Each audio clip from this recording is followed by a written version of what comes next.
Hi everyone. मु संजीत सार स्वागत करुछि आज गोटे नुआ फ्रेश वीडियो रे हला। तो पिले आमे लास्ट क्लास रे पढ़िथिले होछि रासायनिक प्रतिक्रिया और एहार समीकरण। तबे आज आमे स्टार्ट करिबा आ गोटे दशम श्रेणी रो भौतिक विज्ञान रो सेकंड चैप्टर। विषयटर नाम होछि अम्ल क्षार और लवण हला। तुमे डेली लाइफ रे अम्ल विषय रे तो सुनिथिबो। अम्ल माने होछि एसिड एसिड शुଣିଛ ना नहीं? एसिड होଉଛି कि होଉଛି एसिड फिंगी देला ଶୁଣିଥିବ ହେଲା। ଆଉ ପଢବା ହଉଛି କ୍ଷାର ଆଉ ଲବଣ ବିଷୟରେ ପଢବା। ବୁଝିହେଲା? ତ ଚାଲ ଲେଟ୍ ନ କରି ଭିଡିଓ ଷ୍ଟାର୍ଟ କରିବା ହେଲା। ଯୋଉମାନେ ଫାଷ୍ଟ ରୁ କହି ଦଉଛି, ଯୋଉମାନେ ହଉଛି କି ଶୋଇକି ଦେଖୁଛୁ ସେମାନେ ଫାଷ୍ଟ ଉଠି ଯାଅ। ଆଉ ହଉଛି ଯୋଉମାନେ ହଉଛି ମଝିରେ ମଝିରେ ଗାୟବ ହେବାର ପ୍ଲାନ୍ ରଖିଛ ସେମାନେ ହଉଛି ଦୟାକରି ଭିଡିଓ ଦେଖନି ହେଲା। ତ ହଉଛି ଚାଲ ଲେଟ୍ ନ କରି ଷ୍ଟାର୍ଟ କରିବା। ତ ପିଲେ ଏଇ ଭିଡିଓ ଏଇ ইয়ারে থিବ লেফট সাইড রে ଆମର ରହିବ ହଉଛି ହ୍ୟାଣ୍ଡ ରିଟେନ୍ ନୋଟ ଆଉ ହଉଛି ରାଇଟ ସାଇଡ ରେ ରହିବ ହଉଛି ଆମର ବୁକ୍ ର ପିଡିଏଫ। ଯଦି ଯୋଉମାନେ ଲେଖୁଛ ଲେଖ, ଆଉ ନହେଲେ ହଉଛି ଯୋଉମାନେ ଖାଲି ଦେଖୁଛ ଭିଡିଓ ସେମାନେ ହଉଛି ଡେସ୍କ୍ରିପସନ ରୁ ଡାଉନଲୋଡ କରି ନୋଟ ଟା ଦୟାକରି ଲେଖିଦବ। ଯଦି ନୋଟ ଲେଖବନି ପିଲେ ତୁମର କଣ ହବ? କିଛି ସବୁ ପାଠ ଉପରେ ଉପରେ ପାର ହେଇଯିବ ହେଲା। ତୁମେ ତ ରୋବଟ ନୁହଁ କି ଥରେ ଦେଖିଦେଲେ ଭିଡିଓ ଟା ମନେ ରହିଯିବ ହେଲା। ତ ତୁମେ ହଉଛି କି ନୋଟ ଲେଖ। ନୋଟ ଲେଖିଲେ ହଉଛି ପରୀକ୍ଷା ପୂର୍ବରୁ ପଢିବ ହେଲା। ନହେଲେ ହଉଛି ଯେତେବେଳେ ହଉଛି କି ଡେଲି ଥରେ ପଢିଦେଲେ ମନେ ରହିଯିବ, ପୁରା ବିଷୟଟା ପାଣି ହେଇଯିବ। ତ ଚାଲ ଲେଟ୍ ନ କରି ଷ୍ଟାର୍ଟ କରିବା। ହେଡିଙ୍ଗ ଦେଇଦିଅ ଅମ୍ଳ କ୍ଷାର ଲବଣ। ଅମ୍ଳ କ୍ଷାର ଲବଣ ହେଲା। ତ ଚାଲ ଲେଟ୍ ନ କରି ଦେଖିବା ଏଇ ବିଷୟରେ କଣ କଣ ପଢବା ହେଲା। ଆକୁ ଯେ ପଢବା ଘଣ୍ଟେ କି 2 ଘଣ୍ଟା ପଢବା, ସେଥିରେ କଣ କଣ ଆସିବ ହେଲା, ଆକୁ କଣ କଣ ଆସୁଛି। ଆମେ ଫାଷ୍ଟ ପଢବା ହଉଛି ଅମ୍ଳ କାହାକୁ କୁହାଯାଏ ହେଲା। ଅମ୍ଳ କିସ ଜିନିଷଟା, ସାର ଅମ୍ଳ କିସ ସେଇଟା ପଢବା। ତାପରେ ପଢବା ହଉଛି କ୍ଷାର କିସ ଜିନିଷ। ତାପରେ ପଢବା ଗୋଟେ ଜିନିଷ ସୂଚକ। ସୂଚକ କିସ ଜିନିଷଟା ପଢବା ହେଲା। ତାପରେ ପଢବା ହଉଛି ଅମ୍ଳ ଓ କ୍ଷାରର ରାସାୟନିକ ପ୍ରତିକ୍ରିୟା, କେମିତି ସେମାନେ ରାସାୟନିକ ପ୍ରତିକ୍ରିୟା କରନ୍ତି ସେଇଟା ବି ପଢ। ତାପରେ ପିଏଚ୍ ସ୍କେଲ, ତାପରେ ହଉଛି ଲବଣ ହେଲା। ଏତିକି ଯଦି ଆମେ ପଢିଦେଲେ ଆମର ବିଷୟ କିସ ଖତମ ହେଇଯିବ ହେଲା। ତେବେ ହେଡିଙ୍ଗ ଦେଇଦିଅ ଅମ୍ଳ ହେଲା। ତ ଅମ୍ଳ କାହାକୁ କୁହାଯାଏ ଦେଖ। ଅମ୍ଳ ହଉଛି ତୁମେ ମାନେ ହଉଛି ଡେଲି ଲାଇଫ ରେ ଦେଖିଥିବ ଅଙ୍ଗୁର କେବେ ଖାଇଛ? ଅଙ୍ଗୁର କି ଆମର ହଉଛି ଯେତେ ସବୁ ଖଟା ଜିନିଷ ଲାଗୁଥିବା ହେଲା। ଖଟା କିସ ଲାଗେ? ତେନ୍ତୁଳି, ତାପରେ ହଉଛି କମଳା, ଲେମ୍ବୁ ହେଲା, ଏଗୁଡା ଖଟା ଲାଗେ। ଏଗୁଡା ତ ଖାଇଛ। ତ ଏଗୁଡା ସହ ଅମ୍ଳର ସମ୍ପର୍କ କଣ ହେଲା? ଅମ୍ଳ ହଉଛି ସେଇ ଜିନିଷ ଯୋଉ ଜିନିଷକୁ ଚାଖିଲେ କି ଖଟା ଲାଗେ। ବୁଝିହେଲା? ଅମ୍ଳ ହଉଛି ଖଟା ଲାଗୁଥିବା ପ୍ରତ୍ୟେକ ପଦାର୍ଥରେ କିସ ଅଛି? ଅମ୍ଳ ଅଛି। ବୁଝିହେଲା? ଅମ୍ଳ ହଉଛି ଅମ୍ଳର ଇଂଲିଶ ରେ କିସ ଏସିଡ ହେଲା। ଏସିଡ କୁ ଚାଖିଲେ କେମିତି ଲାଗିବ? ଖଟା ଖଟା ଲାଗିବ ହେଲା। ଖଟା ଖଟା ଲାଗିବ। ବୁଝିପାରିଲ? ସେମିତି କ୍ଷାରକୁ ଲାଗିଲେ କେମିତି ଲାଗିବ? ଖାରିଆ ବା ପିତା ଲାଗିବ ହେଲା। ତ ଅମ୍ଳକୁ ଚାଖିଲେ ଖଟା ଲାଗେ। ବୁଝିହେଲା? ତ ଖଟା କଣ ପାଇଁ ଲାଗେ ଦେଖ। ଖଟା ଲାଗେ ବୋଲି ତୁମେ ହଉଛି ଚାଖି ଦବନି ଅମ୍ଳ ହେଲା। ଆଉ ଗୋଟେ ଏସିଡ ଶୁଣିଛ ନା ନାଇଁ? ଏସିଡ ହଉଛି ଖତରନାକ ଡେଞ୍ଜର ଟା। ବୁଝିହେଲା? ଏସିଡ ଫିଙ୍ଗି ଦେଲେ ଯୋଉ ଜଳିଯାଏ ସେଇ ଏସିଡ କଥା କହୁଛି ହେଲା। ସେଇଟାକୁ ଚାଖବନି, ନହେଲେ ହଉଛି କି ସଜୀବ ପୁଡିଯିବ। ବୁଝିହେଲା? ତ ଲେଖିଦେଲି ଫାର୍ଷ୍ଟ ପଏଣ୍ଟ ହଉଛି କି ଅମ୍ଳକୁ ଚାଖିଲେ ଖଟା ଲାଗେ। ଏକ୍ସାମ୍ପଲ ଦେଇପାରିବ? ଏକ୍ସାମ୍ପଲ କିସ ଆମର ତେନ୍ତୁଳି, କମଳା, ଲେମ୍ବୁ ହେଲା। ଏମିତି ଏକ୍ସାମ୍ପଲ ହେଇପାରିବ ନା।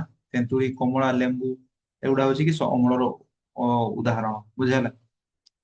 ତୁମେ ମାନେ ଗୋଟେ ଏକ୍ସାମ୍ପଲ ଦବ। ତୁମେ ମାନେ କୁହନି ଏସିଡ ହେଇଛି ହେଲା।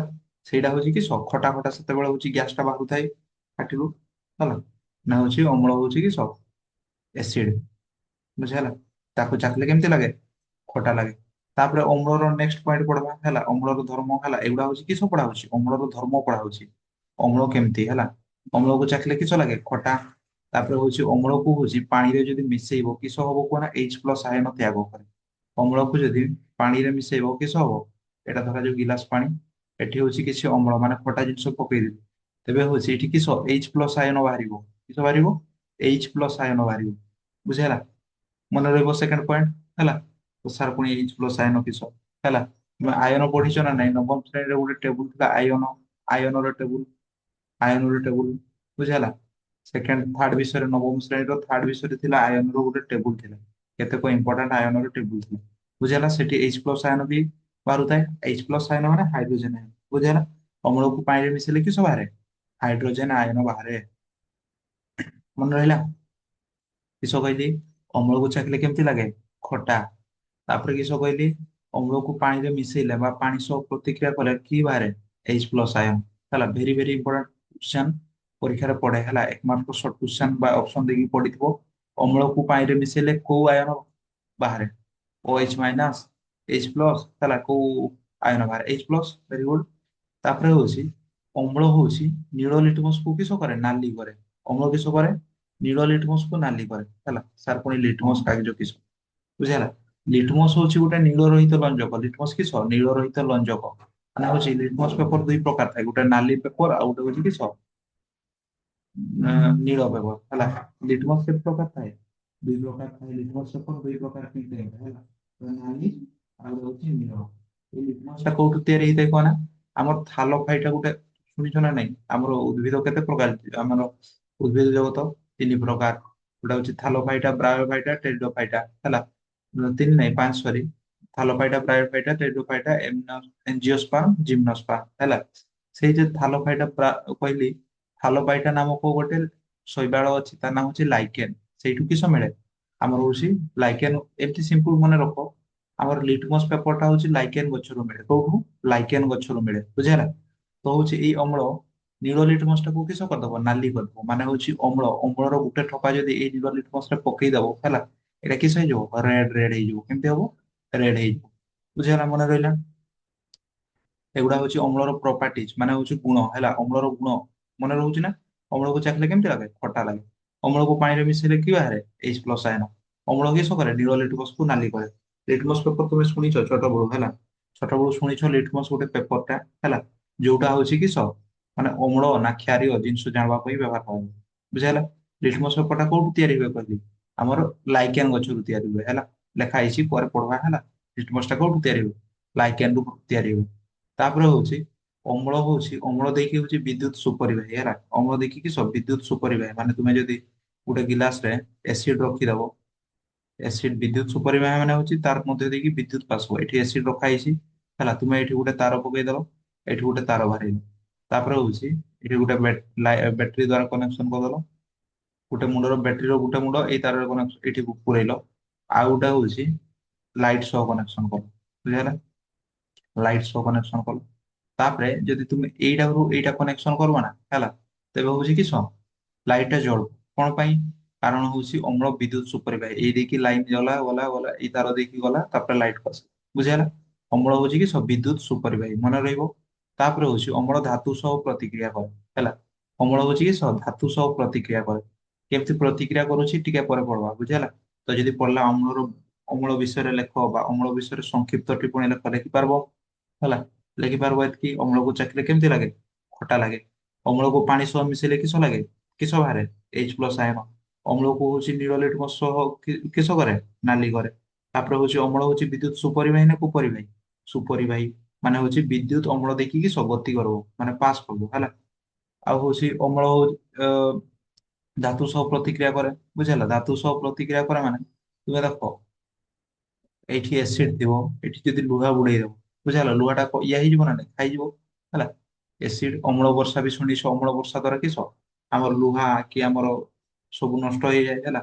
ତ ଅମ୍ଳ ଧାତୁ ସହ ମଧ୍ୟ ପ୍ରତିକ୍ରିୟା କରିପାରେ ବୁଝିହେଲା। କେମିତି ପ୍ରତିକ୍ରିୟା, କଣ କଣ ବାହାରେ ପ୍ରତିକ୍ରିୟା କରିକି ନେକ୍ସଟ କିଛି ସମୟ ପରେ ପଢବା ହେଲା। ବୁଝିହେଲା। ଅମ୍ଳକୁ ଚାଖିଲେ କେମିତି ଲାଗେ? ଖଟା। ତାପରେ ପଢବା ହଉଛି ଅମ୍ଳର ପ୍ରକାର ବୁଝିହେଲା। ଅମ୍ଳ ହଉଛି ଦୁଇ ପ୍ରକାର ବୁଝିହେଲା। ଅମ୍ଳ ହଉଛି କେତେ ପ୍ରକାର? ଦୁଇ ପ୍ରକାର। ଗୋଟେ ହଉଛି ଦେଖିଥିବ ହେଲା, ଅମ୍ଳ କେତେ ପ୍ରକାର? ଦୁଇ ପ୍ରକାର। ଗୋଟେ ହଉଛି ପ୍ରାକୃତିକ ଅମ୍ଳ ଆଉ ଗୋଟେ ହଉଛି କିସ? କୃତ୍ରିମ ଅମ୍ଳ ହେଲା। ପ୍ରାକୃତିକ ଅମ୍ଳରୁ ତୁମେ ଜାଣିପାରୁଥିବ ପ୍ରାକୃତିକ ଅମ୍ଳ କୋଉଟା? ଯୋଉଟା ହଉଛି ପ୍ରକୃତିରୁ ମିଳେ ବୁଝିହେଲା। ଏମିତି କିଛି ଏସିଡ ଅଛି ଯୋଉଟା ହଉଛି ଆମକୁ କିସ? ପ୍ରକୃତିରୁ ମିଳେ। ସେଗୁଡାକୁ କିସ କୁହାଯିବ? ପ୍ରାକୃତିକ ଅମ୍ଳ। ସେମିତି କୃତ୍ରିମ ଅମ୍ଳ ପୁଣି କିସ? କୃତ୍ରିମ ଅମ୍ଳ ମାନେ ଫ୍ୟାକ୍ଟ୍ରିରେ ତିଆରି ହୁଏ। ଫ୍ୟାକ୍ଟ୍ରିରେ ଆମର ସାଇଣ୍ଟିଷ୍ଟ ଲାବ ରେ ତିଆରି ହୁଏ ବୁଝିହେଲା। କୃତ୍ରିମ ଅମ୍ଳ ସାଇଣ୍ଟିଷ୍ଟ ଲାବ ରେ ତିଆରି ହୁଏ। ତେବେ ହଉଛି ପ୍ରାକୃତିକ ଅମ୍ଳର କୋଉଠି ମିଳେ? ପ୍ରକୃତିରୁ ମିଳେ ଲେଖିଦେଇଛି ହେଲା। ଯେମିତି ହଉଛି ଗୋଟେ ଏକ୍ଜାମ୍ପଲ ଦଉଛି, ତୁମେ ଛୋଟବେଳେ ଶୁଣିଛ ପିମ୍ପୁଡି କାମୁଡିଲେ କିସ? ପିମ୍ପୁଡିର ଲାଳରେ କଣ ଥାଏ? ଫର୍ମିକ ଅମ୍ଳ ବୁଝିହେଲା। ପୁଣି କହିଲି ହଉଛି ଆମର କମଳା, ଲେମ୍ବୁ, ତେନ୍ତୁଳି ଏଗୁଡାରେ ଅମ୍ଳ ଥାଏ ହେଲା।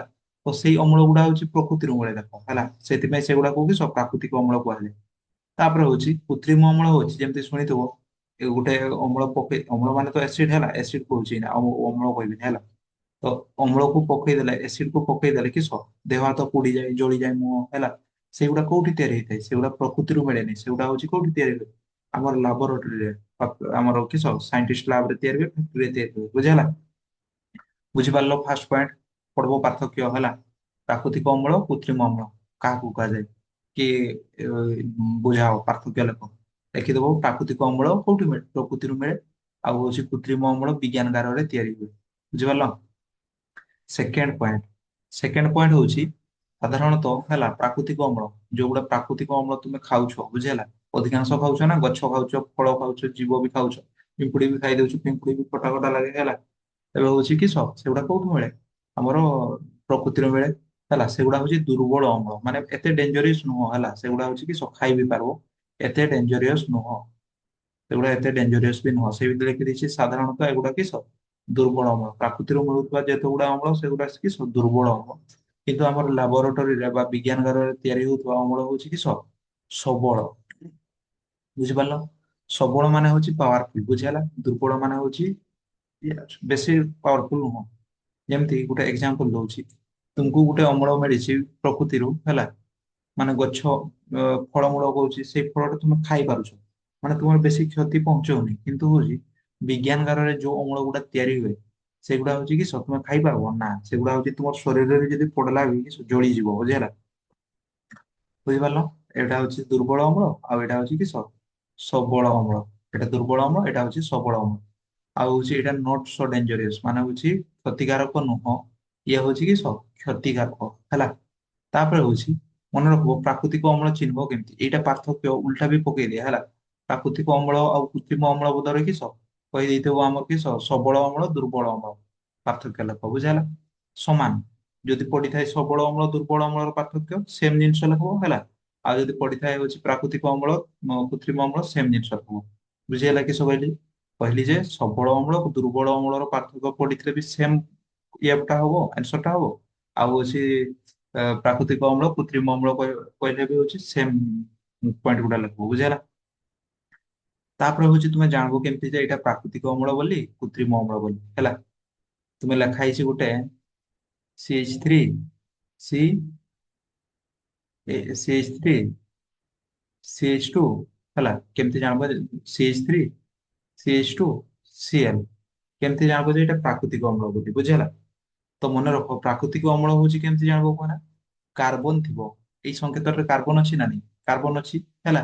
କାର୍ବନ ଥିଲେ ହଉଛି କିସ ଆମେ ଜାଣିବା ଯେ ପ୍ରାକୃତିକ ଅମ୍ଳ ବା ହଉଛି ସେଇଟା ହଉଛି କିସ ଦୁର୍ବଳ ଅମ୍ଳ। ବୁଝିପାରିଲ? କାର୍ବନ ଥିଲେ ହଉଛି ସେଇଟା ଜଣାଯାଏ ଯେ ପ୍ରାକୃତିକ ଅମ୍ଳ ବା ଦୁର୍ବଳ ଅମ୍ଳ ହେଲା। ଲେଖିଦେଇଛି ଏଇ ଅମ୍ଳରେ କିସ ଥାଏ? କାର୍ବନ ଥାଏ। କିନ୍ତୁ ହଉଛି କୃତ୍ରିମ ଅମ୍ଳ, କୃତ୍ରିମ ଅମ୍ଳରେ ହଉଛି କାର୍ବନ ନଥାଏ ହେଲା। କୃତ୍ରିମ ଅମ୍ଳ ଗୁଡିକରେ କିସ କାର୍ବନ ନଥାଏ, ବା ହଉଛି ସବଳ ଅମ୍ଳରେ କାର୍ବନ ନଥାଏ। ଯେମିତି ଗୋଟେ ସବଳ ଅମ୍ଳର ଏକ୍ସାମ୍ପଲ ଦେଇଦବା କିସ H2Cl, H2Cl ହେଲା। ତ ବେଶୀ ବୁଦ୍ଧିଆ ପିଲା କହିଦେବେ ସାର୍ ଏଠି ତ କାର୍ବନ ଅଛି, ସିଟା କାର୍ବନ ଉପରେ ପକା, ସିଟା ହଉଛି କି କ୍ଲୋରିନ ଲେଖା ହେଇଛି, Cl ଲେଖା ହେଇଛି କି କ୍ଲୋରିନ ହେଲା। ତ ଏଇଟା ହଉଛି ଦୁର୍ବଳ ଅମ୍ଳ, ସରି ସବଳ ଅମ୍ଳ। ବୁଝିହେଲା? ଏକ୍ସାମ୍ପଲ ଲେଖିଦବା ପ୍ରାକୃତିକ ଅମ୍ଳର। ପ୍ରାକୃତିକ ଅମ୍ଳ ଯୋଉଟା ହଉଛି ଫଳରୁ ପାଇଥାଉ କହିଥାଉ ଲେମ୍ବୁ। ଲେମ୍ବୁରୁ କୋଉ ପ୍ରାକୃତିକ ଅମ୍ଳଟା ପାଉ? ଲେମ୍ବୁରୁ ପାଉ ସାଇଟ୍ରିକ ଅମ୍ଳ। ଏକ ମାର୍କ କ୍ୱେଶ୍ଚନ ପଡିଯିବ ଲେମ୍ବୁରୁ କୋଉ ଅମ୍ଳ ମିଳେ ବା ସାଇଟ୍ରିକ ଅମ୍ଳ କୋଉଠୁ ମିଳେ? ଲେମ୍ବୁରୁ, କମଳା ଲେମ୍ବୁ ହେଲା, କମଳାରୁ ମିଳେ ସାଇଟ୍ରିକ ଅମ୍ଳ। ତାପରେ ହଉଛି ଭିନେଗାର। ଭିନେଗାରରେ କୋଉ ଅମ୍ଳ ରହିଥାଏ? ଏସିଟିକ ଅମ୍ଳ। ବୁଝିହେଲା? ଭିନେଗାରରେ କୋଉ ଅମ୍ଳ ରହିଥାଏ? ଏସିଟିକ ଏସିଡ ହେଲା। ତାପରେ ଦହି, ଦହିରେ କୋଉ ଥାଏ, କୋଉ ଅମ୍ଳ ଥାଏ? ଲାକ୍ଟିକ ଅମ୍ଳ। ବୁଝିହେଲା? ଲାକ୍ଟିକ ଅମ୍ଳ। ତେନ୍ତୁଳିରେ କୋଉ ଅମ୍ଳ ଥାଏ? ଟାର୍ଟାରିକ ଅମ୍ଳ। ପିମ୍ପୁଡିର ଲାଳରେ କିସ ଫର୍ମିକ ଅମ୍ଳ। ବୁଝିହେଲା? ସେଥିପାଇଁ ହଉଛି ପିମ୍ପୁଡି ଯଦି କାମୁଡି ଦେଲା ତୁମକୁ ସେଠି କୁଣ୍ଡାଇ ନା ନାହିଁ? ଜଳାଏ ହେଲା। ଜଳାଏ କଣ ପାଇଁ? କାରଣ ହଉଛି ସେଇ ପିମ୍ପୁଡିର ଲାଳରେ କଣ ଥାଏ? ଫର୍ମିକ ଅମ୍ଳ ଥାଏ। ବୁଝିପାରିଲ? ତ ହଉଛି ଯୋଉଠି ହଉଛି ଆଁ, ଦେଖିଥିବ ହେଲା, ପିମ୍ପୁଡିର ଲାଳରେ ଫର୍ମିକ ଅମ୍ଳ ଥାଏ। ବୁଝିହେଲା? ତ ଯଦି ପିମ୍ପୁଡି ତୁମକୁ କାମୁଡି ଦେଲା, ବୁଝିହେଲା, ପିମ୍ପୁଡି ତୁମକୁ କାମୁଡି ଦେଲା ବା ହଉଛି ବିଛୁଆତିରେ ବି ଆମକୁ କିଛ ଥାଏ, ବିଛୁଆତିରେ ବି ସେଇ ଫର୍ମିକ ଅମ୍ଳ ଥାଏ ହେଲା। ଯଦି ବିଛୁଆତି ତୁମକୁ ଚେଙ୍କେଇ ହେଲା କିମ୍ବା ହଉଛି ପିମ୍ପୁଡିର ଲାଡୁ ତୁମକୁ ପିମ୍ପୁଡି କାମୁଡି ଦେଲା, ତେବେ ହଉଛି କି ପାଖରେ ଥିବ ଦେଖିବ ଡଗ୍ ପ୍ଲାଣ୍ଟ ଗଛ ଗୋଟେ ହେଲା। ଡଗ୍ ପ୍ଲାଣ୍ଟ ଗୋଟେ ଗଛ, ସେଇଟା ହଉଛି ତୁମେ ଘଷି ଦେଲେ କି ତୁମକୁ ଆରାମ ମିଳିବ ହେଲା। ସେଇ ଗଛଟା ହଉଛି ଘଷି ଦେଲେ କି ଆରାମ ମିଳିବ। ତାପରେ ହଉଛି ସେମିତି କୃତ୍ରିମ ଅମ୍ଳର ଏକ୍ସାମ୍ପଲ ଦବା। କୃତ୍ରିମ ଅମ୍ଳର ଏକ୍ସାମ୍ପଲ ହଉଛି ହାଇଡ୍ରୋକ୍ଲୋରିକ ଏସିଡ ହେଲା। କିସ କହିଲି? Hydrochloric acid. କାର୍ବନ ନଥାଏ, H ଅଛି ଆଉ କ୍ଲୋରିନ ଅଛି ହେଲା। କାର୍ବନ ନାହିଁ। ତାପରେ ସେମିତି ସଲଫ୍ୟୁରିକ ଏସିଡ H2SO4 ତାର ସଂକେତ ହଉଛି H2SO4। ସେମିତି ନାଇଟ୍ରିକ ଏସିଡ ହଉଛି HNO3 ହେଲା, ନାଇଟ୍ରିକ ଏସିଡ ର ସଂକେତ ହଉଛି HNO3। ବୁଝିପାରିଲ? ତ ହେଲା ପ୍ରାକୃତିକ ଅମ୍ଳ ଆଉ କୃତ୍ରିମ ଅମ୍ଳର ପାର୍ଥକ୍ୟ ଲେଖିପାରିବୁ। ପ୍ରାକୃତିକ ଅମ୍ଳ ହଉଛି କି ପ୍ରକୃତିରୁ ମିଳେ, କୃତ୍ରିମ ଅମ୍ଳ ହଉଛି ଆମର ବିଜ୍ଞାନ କାରଣରେ ମିଳେ। ବୁଝା ହେଲା? ସେମିତି ପ୍ରାକୃତିକ ଅମ୍ଳ ହଉଛି କି ଦୁର୍ବଳ ଅମ୍ଳ, ଆଉ ହଉଛି କୃତ୍ରିମ ଅମ୍ଳ ହଉଛି ସବଳ ଅମ୍ଳ। ପ୍ରାକୃତିକ ଅମ୍ଳ ହଉଛି ଭେରି ମାନେ ନଟ ଡେଞ୍ଜରିୟସ, ମାନେ ହଉଛି କ୍ଷତିକାରକ ନୁହଁ, କିନ୍ତୁ ହଉଛି କୃତ୍ରିମ ଅମ୍ଳ ଯୋଉଟା ଫ୍ୟାକ୍ଟ୍ରିରେ ତିଆରି ହୁଏ ସେଟା ହଉଛି କି ଶରୀର ଉପରେ ପଡିଗଲେ ଶରୀର ପୋଡିଯିବ ହେଲା, ଜଳିଯିବ। ବୁଝିପାରିଲ? ଏକ୍ସାମ୍ପଲ ବି ଦିଆ ହେଲା, ଏକ୍ସାମ୍ପଲ ମନେ ରଖିବ କୋଉଟା ହଉଛି କୋଉ ପ୍ରକାର ଅମ୍ଳ। ବୁଝିହେଲା? କୋଉଟା କୋଉ ପ୍ରକାର ଅମ୍ଳ ମନେ ରଖିବ। ଯେମିତି ହଉଛି ସାଇଟ୍ରିକ ଅମ୍ଳ ହେଲା, କ୍ୱେଶ୍ଚନ ପଡିବ ସାଇଟ୍ରିକ ଅମ୍ଳ କୋଉ ପ୍ରକାର ଅମ୍ଳ। ସାଇଟ୍ରିକ ଅମ୍ଳ ହଉଛି ଆମର ହଉଛି କିସ ପ୍ରାକୃତିକ ଅମ୍ଳ ବା ଦୁର୍ବଳ ଅମ୍ଳ ହେଲା। ସେମିତି ହାଇଡ୍ରୋକ୍ଲୋରିକ ଅମ୍ଳ କିସ ସବଳ ଅମ୍ଳ ବା କୃତ୍ରିମ ଅମ୍ଳ। ସଲଫ୍ୟୁରିକ ଅମ୍ଳ ହଉଛି ଆମର ଅ, ସବଳ ଅମ୍ଳ ବା କୃତ୍ରିମ ଅମ୍ଳ। ନାଇଟ୍ରିକ ଅମ୍ଳ ହଉଛି କିସ ଆମର ସେଇଟା ବି ସବଳ ଅମ୍ଳ। ବୁଝିପାରିଲ? ତାପରେ ନେକ୍ସଟ ପେଜ ଯିବା ହେଲା, ମନେ ରହିଲା ନା?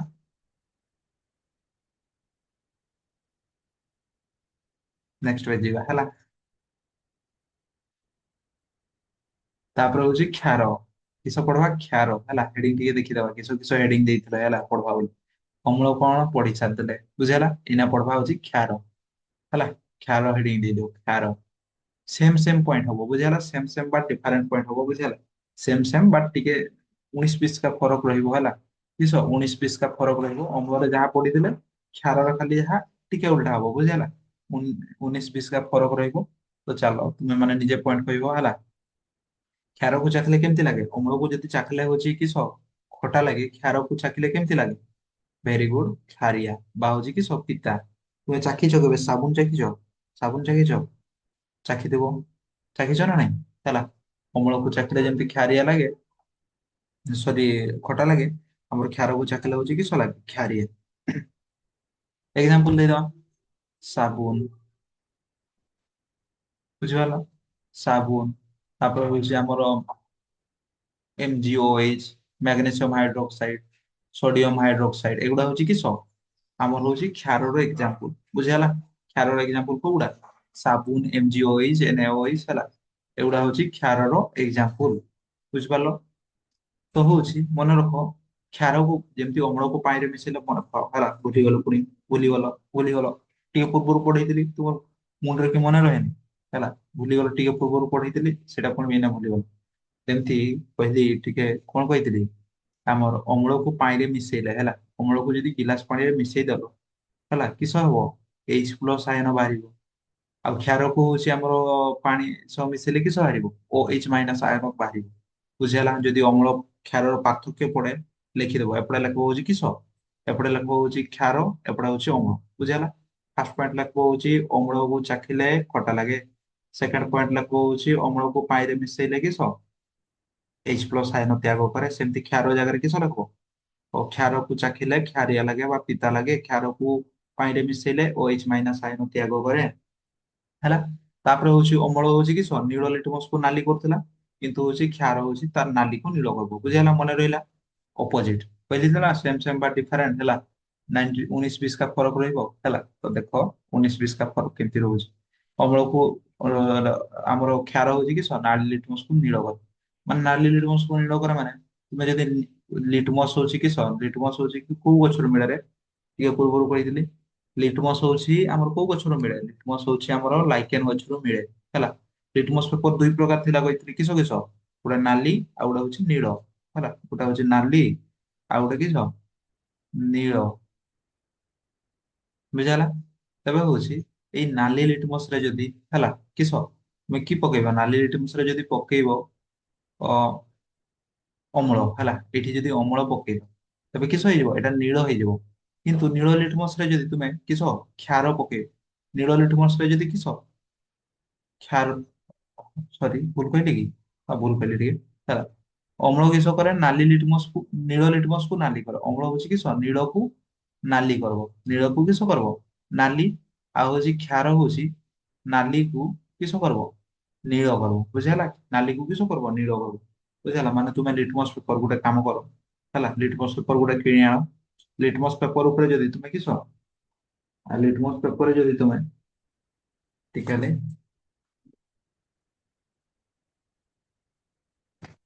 ହେଲା ଲିଟମସ୍ ପେପରରେ ଯଦି ବୁଝିଛ ଏଇଟା ହଉଛି ଲିଟମସ୍ ପେପର। ଲିଟମସ୍ ପେପରରେ ଯଦି ତୁମେ କରିବ ମାନେ ଦୁଇ ବୁନ୍ଦା ହେଲା ସାବୁନର ପକେଇଦବ ବୁଝିହେଲା କିସ ହେଇଯିବ। ଲିଟମସ୍ ପେପର ନୀଳ ଲିଟମସ୍ ଯଦି ଥିବ ବୁଝିହେଲା ସରି ନାଲି ଲିଟମସ୍ ଥିବ ନାଲି ଲିଟମସ୍ କୁ କିସ କରିଦବ ନୀଳ କରିଦବ ବୁଝିପାରିଲ। ନାଲି ଲିଟମସ୍ କୁ କିସ ନୀଳ କରିଦବ। କିନ୍ତୁ ହଉଛି ଅପୋଜିଟ ତାର ହଉଛି ଅମ୍ଳ ହଉଛି କିସ କରିବ ନୀଳଟାକୁ ନାଲି କରିଦବ ବୁଝିହେଲା ନୀଳଟାକୁ ବ୍ଲଡ କଲର କରିଦବ। ତାପରେ ପଢିଥିଲେ ସେମ ସେମ ପଏଣ୍ଟ ଆସିବ ତାପରେ ଦେଖ ଆମର ଅମଳ ବିଦ୍ୟୁତ ସୁପରିବାହୀ ନା ନାଇଁ ସୁପରିବାହୀ ହେଲା ସେମିତି ଆମର କ୍ଷାର ବି ବିଦ୍ୟୁତ ସୁପରିବାହୀ। ମାନେ ହଉଛି ତୁମେ କ୍ଷାର ଦେଇକି ଯଦି ଇଲେକ୍ଟ୍ରିକ ପାସ୍ କରିବ ହେଲା ତେବେ କି କ୍ଷାର ଦେଇକି ମଧ୍ୟ ଇଲେକ୍ଟ୍ରିକ ପରିବହନ ହବ ଇଲେକ୍ଟ୍ରିକ ମାନେ କି ବିଦ୍ୟୁତ ଲାଇନ କରେଣ୍ଟ ହେଲା କରେଣ୍ଟ ଯିବ ବୁଝିପାରିଲ। ଯେମିତି ହଉଛି ଜଳ ବିଦ୍ୟୁତ ସୁପରିବାହୀ କୁପରିବାହୀ ତୁମେ ଜାଣିନ ହେଲା ଜାଣିଛ ନା ନାଇଁ ଜାଣିନି ହେଲା ବିଦ୍ୟୁତ ସୁପରିବାହୀ କିସ କୁପରିବାହୀ କିସ ହେଲା। ତ ହଉଛି ବିଦ୍ୟୁତ ସୁପରିବାହୀ ମାନେ କିସ ଧରା ଯାଉ ଏଇଟା ହଉଛି କି ଆମର ଲାଇନ ସେଇ ଇଏ ଅଛି ପ୍ଲଗ ଯିବାର ଅଛି ହେଲା ପ୍ଲଗ ପୁରେଇବାର କଣା ଅଛି।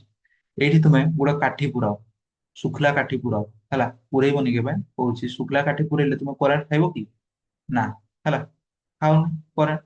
କିନ୍ତୁ ଯଦି ଏଇଠି ଲୁହା ଗୋଟେ ପୁରେଇବ କି କରେଣ୍ଟ ଖାଇବ ନା ନାଇଁ ତା ମାନେ ହଉଛି କି ଲୁହା ଗୋଟେ ପୁରେଇଲେ ଏମିତି ଝଟକା ଖାଇବ ହେଲା ମୁହଁ କଳା ହେଇଯିବ ତେବେ ହଉଛି କି ତା ମାନେ ହଉଛି ଏଇ ଲୁହାଟା ହଉଛି କି ବିଦ୍ୟୁତ ସୁପରିବାହୀ ମାନେ ହଉଛି ଏଇ ଦେଇକି ବିଦ୍ୟୁତ ଗଲା ମାନେ ଲାଇନ ଗଲା ତୁମ ପାଖକୁ ଆସିଲା କିନ୍ତୁ ହଉଛି ଆମର ଏଇଟାରେ ଲାଇନ ଆସି ପାରିଲାନି ହେଲା ଏଇଟାକୁ ବିଦ୍ୟୁତ କୁ ପରିବାହୀ ଏଇଟାକୁ ସୁପରିବାହୀ ବୁଝିହେଲା ସେମିତି ଆମର ହଉଛି କି କ୍ଷାର ମଧ୍ୟ ଦେଇକି ବି ବିଦ୍ୟୁତ ଯାଇପାରିବ ଆଉ ହଉଛି କି ଅମ୍ଳ ମଧ୍ୟ ଦେଇକି ବି ବିଦ୍ୟୁତ ଗତି କରିପାରିବ ବୁଝିହେଲା। ତାପରେ ପଏଣ୍ଟ ହଉଛି କେତେକ ଅମ୍ଳ ବା ସରି କେତେକ କ୍ଷାର ଧାତୁ ସହ ପ୍ରତିକ୍ରିୟା କରେ ହେଲା ମନେ ରଖ ସବୁ କ୍ଷାର ଧାତୁ ସହ ପ୍ରତିକ୍ରିୟା କରେନି କେତେକ ମାତ୍ର ଗଣି ଗଣି କେତେଟା ଅଛି ସେଇଗୁଡା ହିଁ କେବଳ ଧାତୁ ସହ ପ୍ରତିକ୍ରିୟା କରେ ବୁଝିହେଲା। ନେକ୍ସଟ ପଢବା ଆଗକୁ ପଢବା ହେଲା।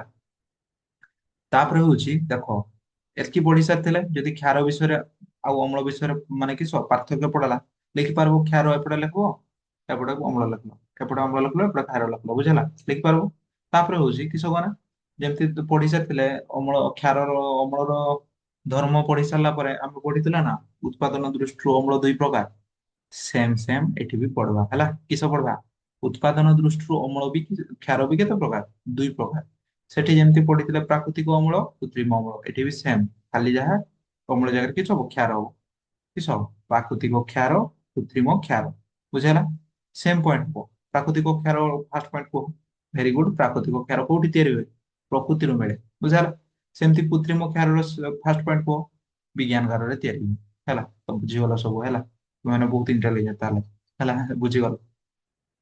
ତେବେ ହଉଛି ପ୍ରାକୃତିକ କ୍ଷାର ହଉଛି କି ଦୁର୍ବଳ କ୍ଷାର ବୁଝିହେଲା ଦୁର୍ବଳ କ୍ଷାର ମାନେ ଏତେ ପାୱାରଫୁଲ ନୁହଁ ଏତେ କ୍ଷତିକାରକ ନୁହଁ ହେଲା।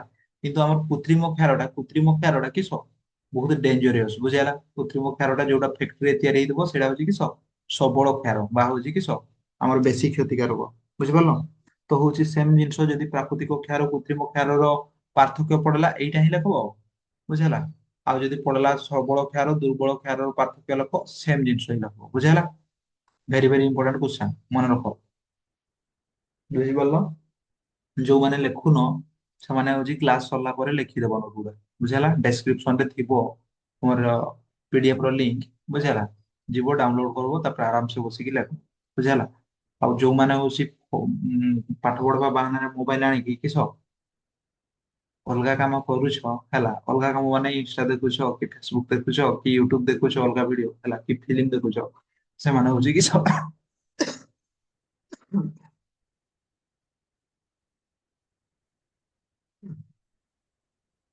ଦେଖନି ସେମିତି ହେଲା କଣ୍ଟିନ୍ୟୁସଲି ଦେଖ କ୍ଲାସ ଟାକୁ ନହେଲେ ସବୁ ମୁଣ୍ଡ ଉପରେ ଉପରେ ପାରେଇବ। ତେବେ କିସ ଏକ୍ସାମ୍ପଲ ଦେଖ ହେଲା ପ୍ରାକୃତିକ କ୍ଷାର ବା ଆମର ଦୁର୍ବଳ କ୍ଷାରର ଏକ୍ସାମ୍ପଲ ମ୍ୟାଗ୍ନେସିୟମ ହାଇଡ୍ରୋକ୍ସାଇଡ୍ ହେଲା କିସ ମ୍ୟାଗ୍ନେସିୟମ ହାଇଡ୍ରୋକ୍ସାଇଡ୍ ସେମିତି ହଉଛି ଆଉ ଗୋଟେ ଏକ୍ସାମ୍ପଲ କ୍ୟାଲସିୟମ କାର୍ବୋନେଟ ବୁଝିହେଲା ଆଉ ଗୋଟେ ଏକ୍ସାମ୍ପଲ ହଉଛି କ୍ୟାଲସିୟମ କାର୍ବୋନେଟ ସେମିତି ଏପଟେ ହଉଛି ଆମର କୃତ୍ରିମ କ୍ଷାରର ଏକ୍ସାମ୍ପଲ ହଉଛି କି ସୋଡିୟମ ହାଇଡ୍ରୋକ୍ସାଇଡ୍ ଆଉ ହଉଛି କି ପଟାସିୟମ ହାଇଡ୍ରୋକ୍ସାଇଡ୍ ଆଉ ଗୋଟେ ହଉଛି କ୍ୟାଲସିୟମ ହାଇଡ୍ରୋକ୍ସାଇଡ୍ ବୁଝିପାରିଲ ମନେ ରହିଲା ହେଲା। ତ ମନେ ରଖ କ୍ୟାଲସିୟମ ହାଇଡ୍ରୋକ୍ସାଇଡ୍ ର ସଂକେତ କିସ CaOH ର ହୋଲ୍ଡ ହେଲା ଲାଷ୍ଟ କ୍ଲାସ ରେ ପଢିଥିଲେ। ତ କୁହ ଯଦି କ୍ୱେଶ୍ଚନ ଗୋଟେ ପଚାରୁଛି ଯଦି ମନେ ଅଛି ଲାଷ୍ଟ କ୍ଲାସ ର ଜିନିଷ ଯଦି ଲାଷ୍ଟ କ୍ଲାସ ଯିଏ ଭିଡିଓ ଦେଖିଛ ମାନେ ହଉଛି ରାସାୟନିକ ସମୀକରଣ ଆଉ ପ୍ରତିକ୍ରିୟା ବିଷୟରେ ଯିଏ ଭିଡିଓ ଦେଖିଛ ସେଠି ପଢେଇଥିଲି କ୍ୟାଲସିୟମ ହାଇଡ୍ରୋକ୍ସାଇଡ କୁ କଣ କୁହାଯାଏ କିସ କୁହାଯାଏ? ଆରେ ବୋକା ଭୁଲି ଯାଇଛ ପୁଣି। କ୍ୟାଲସିୟମ ହାଇଡ୍ରୋକ୍ସାଇଡ କୁ କୁହାଯାଏ ହଉଛି କିସ ସମିତ ଚୂନ। ଆଉ ହଉଛି କ୍ୟାଲସିୟମ ଅକ୍ସାଇଡ କୁ କଣ କୁହାଯାଉଥିଲା CaO କୁ କଣ କୁହାଯାଉଥିଲା କ୍ୟାଲସିୟମ ଅକ୍ସାଇଡ ଆମର ହଉଛି କଲି ଚୂନ ବୁଝି ହେଲା କଲି ଚୂନ। ଏବେ ହଉଛି ଏଇଟା ଦୁଇଟା ମିଶିକି କିସ ତିଆରି କରୁଥିଲେ କଲି ଚୂନ ଆଉ ଜଳ ଜଳ ମିଶିକି କିସ ତିଆରି କରୁଥିଲେ ଏଇଟା ତିଆରି କରୁଥିଲେ ବୁଝିହେଲା। ଏଇଟା ହଉଛି କିସ କୃତ୍ରିମ କ୍ଷାର ବୁଝିପାରିଲ। ତାପରେ ହଉଛି କ୍ୟାଲସିୟମ କାର୍ବୋନେଟ କୁ କିସ କୁହାଯାଏ କହିଥିଲି ଲାଷ୍ଟ କ୍ଲାସ ରେ କ୍ୟାଲସିୟମ କାର୍ବୋନେଟ କୁ ମାର୍ବଲ ମଧ୍ୟ ତିଆରି କୁହାଯାଏ ବୁଝିହେଲା। ତାପରେ ଯିବା ନେକ୍ସଟ ପେଜ ହେଲା। ତାପରେ ପଢବା କହିଥିଲି ସୂଚକ ହେଲା ଅମ୍ଳ ସରିଲା କ୍ଷାର ସରିଲା ସୂଚକ ସରିଲା ବୁଝିହେଲା। ସୂଚକ ଷ୍ଟାର୍ଟ କରିବା ହେଲା ସୂଚକ ଷ୍ଟାର୍ଟ କରିବା। ତ ଦେଖ ସୂଚକ ମାନେ ହଉଛି ଯିଏ ସୂଚନା ଦିଏ ବୁଝିହେଲା।